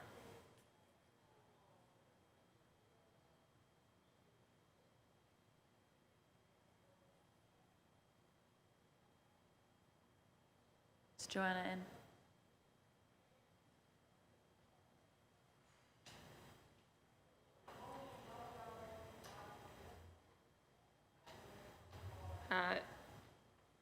Just checking. With Carrie, is Joanna in? Or else I'll go to Karen. Okay, I think I'm gonna just, in the interest of time, because we've passed the 5 o'clock hour, I'm gonna switch to, oh, now I see. Joanna, are you there? Can you hear me? Yes, I am. I'm sorry. I couldn't figure it out. I'm in the car. Okay, I'll be quick. Thank you for putting this together, and thank you to all the people from the community and Boston overall for saying all those really important things. I just want to talk about the heat, because I think everyone agrees that extreme heat is a public health hazard today and will likely only get worse in the near future. We just had a 95-degree day on Sunday, and it was, hard to breathe in certain parts of the neighborhood, certain parts of the city. And so I'm requesting that the City of Boston and the Parks Department say no to the removal of soil and real grass, so that plastic carpeting can be put down in its place. I was in Charlestown at the lacrosse fields last week on that hot day, and I brought an infrared thermometer to measure the temperature of the field versus the grass next to it. At 2:45 in the afternoon, the plastic field was 147 degrees, and the grass just beside it was 74. And of course, I got all of this documented with my GPS. You can see where I am and the time it was, and the temperature outside. But I guess what I'm trying to say is we can't really be taking out the resources that are working for us today to keep us any amount cooler, because we need all we can get, and not losing that resource and then putting in something that's going to make the same neighborhood even hotter. Plastic turf makes neighborhoods hotter. It's really not good for any of us, but especially when it comes to the heat. It also can't be recycled. There's nowhere in this country where you can take acres of this plastic carpet and put it where it will be recycled. And I'm not making that up. So there's nowhere to recycle it ever. Anytime it's made, it creates PFAS, the forever chemicals that, Healy just said she was going to outlaw. So I think the turf thing needs to be looked at very closely. I think making neighborhoods that are already hot, hotter, and taking away tools that are attempting to make these same places cooler I hope that the city will protect us. Thank you. Thank you, Joanna. And batting cleanup here, Karen Monty-Brodak of the Emerald Necklace Conservancy. It's not that exciting, but is it on? Yeah, it is now. Hi, everyone. Karen Monty-Brodak, president of the Emerald Necklace Conservancy. Hello, city councilors, chief, and commissioners of the Parks Department and Department of Environment and Open Space. Thank you so much for this time that we take every year to focus on parks and environment, which of course is one of the most powerful tools we have to do so many things in our country and in our city and our neighborhoods, both environmentally and from a health and an environment perspective, focusing on the people in our communities that need it the most. Often for visibility, I wear green because I work for the Emerald Necklace Conservancy and I like to rock the brand. But today, I'm feeling like I really need to be bright. And so I'm wearing the color of a caution sign.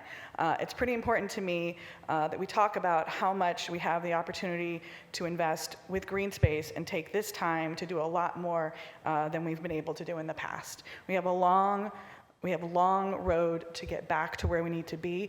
Chief White-Hammond mentions this a lot when she talks about the way that the redlining map and the heat maps overlap. So we have a tremendous distance to travel.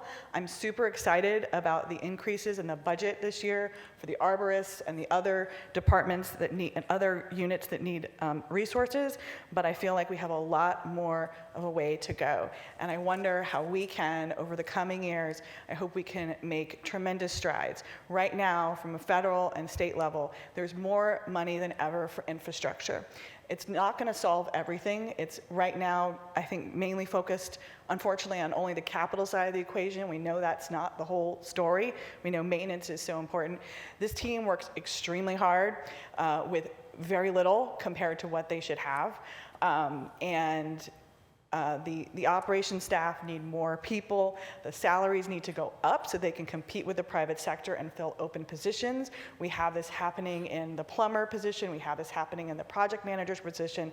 There is more funding that they have to spend than they can spend because of the limitations of staffing.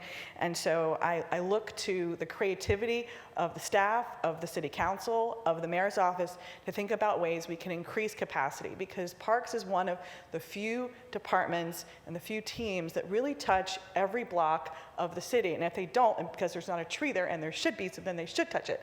So I applaud the work so far, but we have a lot more to go. As president of the Emerald Necklace Conservancy, I'm thrilled that we've been able to partner as much as we have on the trees within the Emerald Necklace, but we know that while people need to get to water, there's not just the water along the coast, but there's the water of the Muddy River. There is the Emerald Necklace that I don't think is as easy to connect with the rest of the city as it should be. I think we have the Southwest Corridor, we have the Emerald Necklace, and there are ways we can connect these things better. It requires that we don't just work within the silos of one department. We need to work beyond jurisdictional boundaries, work with DCR and others. I'm very excited that DCR's budget also seems to be increasing this year, but we still have more to do. I'm sure I'm going to run out of time before I get to all of my points, but I do appreciate this forum. I know people here are working really hard to move this forward, but we do have a long ways to go, and I hope we can be creative in the coming years to find ways to do that in a larger, more ambitious way. Thank you very much. Thank you so much, Karen. And that concludes our public testimony. I just wanted to say for the record, this was mentioned by the chair at the start, but this was also the hearing on the Parkman Fund. So I just wanted to register that the council also has the proposed appropriation of $1.4 million from the Parkman Fund, which, as we know, can be used on the Boston Common and parks in existence as of January 12th, 1887, back when that bequest was made. So it mainly is able to serve the kind of downtown, smaller, old, historic, proper Boston proper parks, but grateful for that filing as well. And I think with that, I just really want to thank, whether you saw them or not, our chief, White Hammond, and Commissioner Woods, and Commissioner Brezius, and Kathy Baker-Clips all stayed for this whole time to hear everybody's testimony. So I just really want to shout out the department for staying, and everybody who testified. We really appreciate it. And I know we'll have many things to follow up on, but as I said before, it's all characterized by a lot of care for the work that Parks and Recreation and Environment and also Landmarks all do together. So with that, this hearing of the Boston City Council's Ways and Means Committee is adjourned. Thank you all.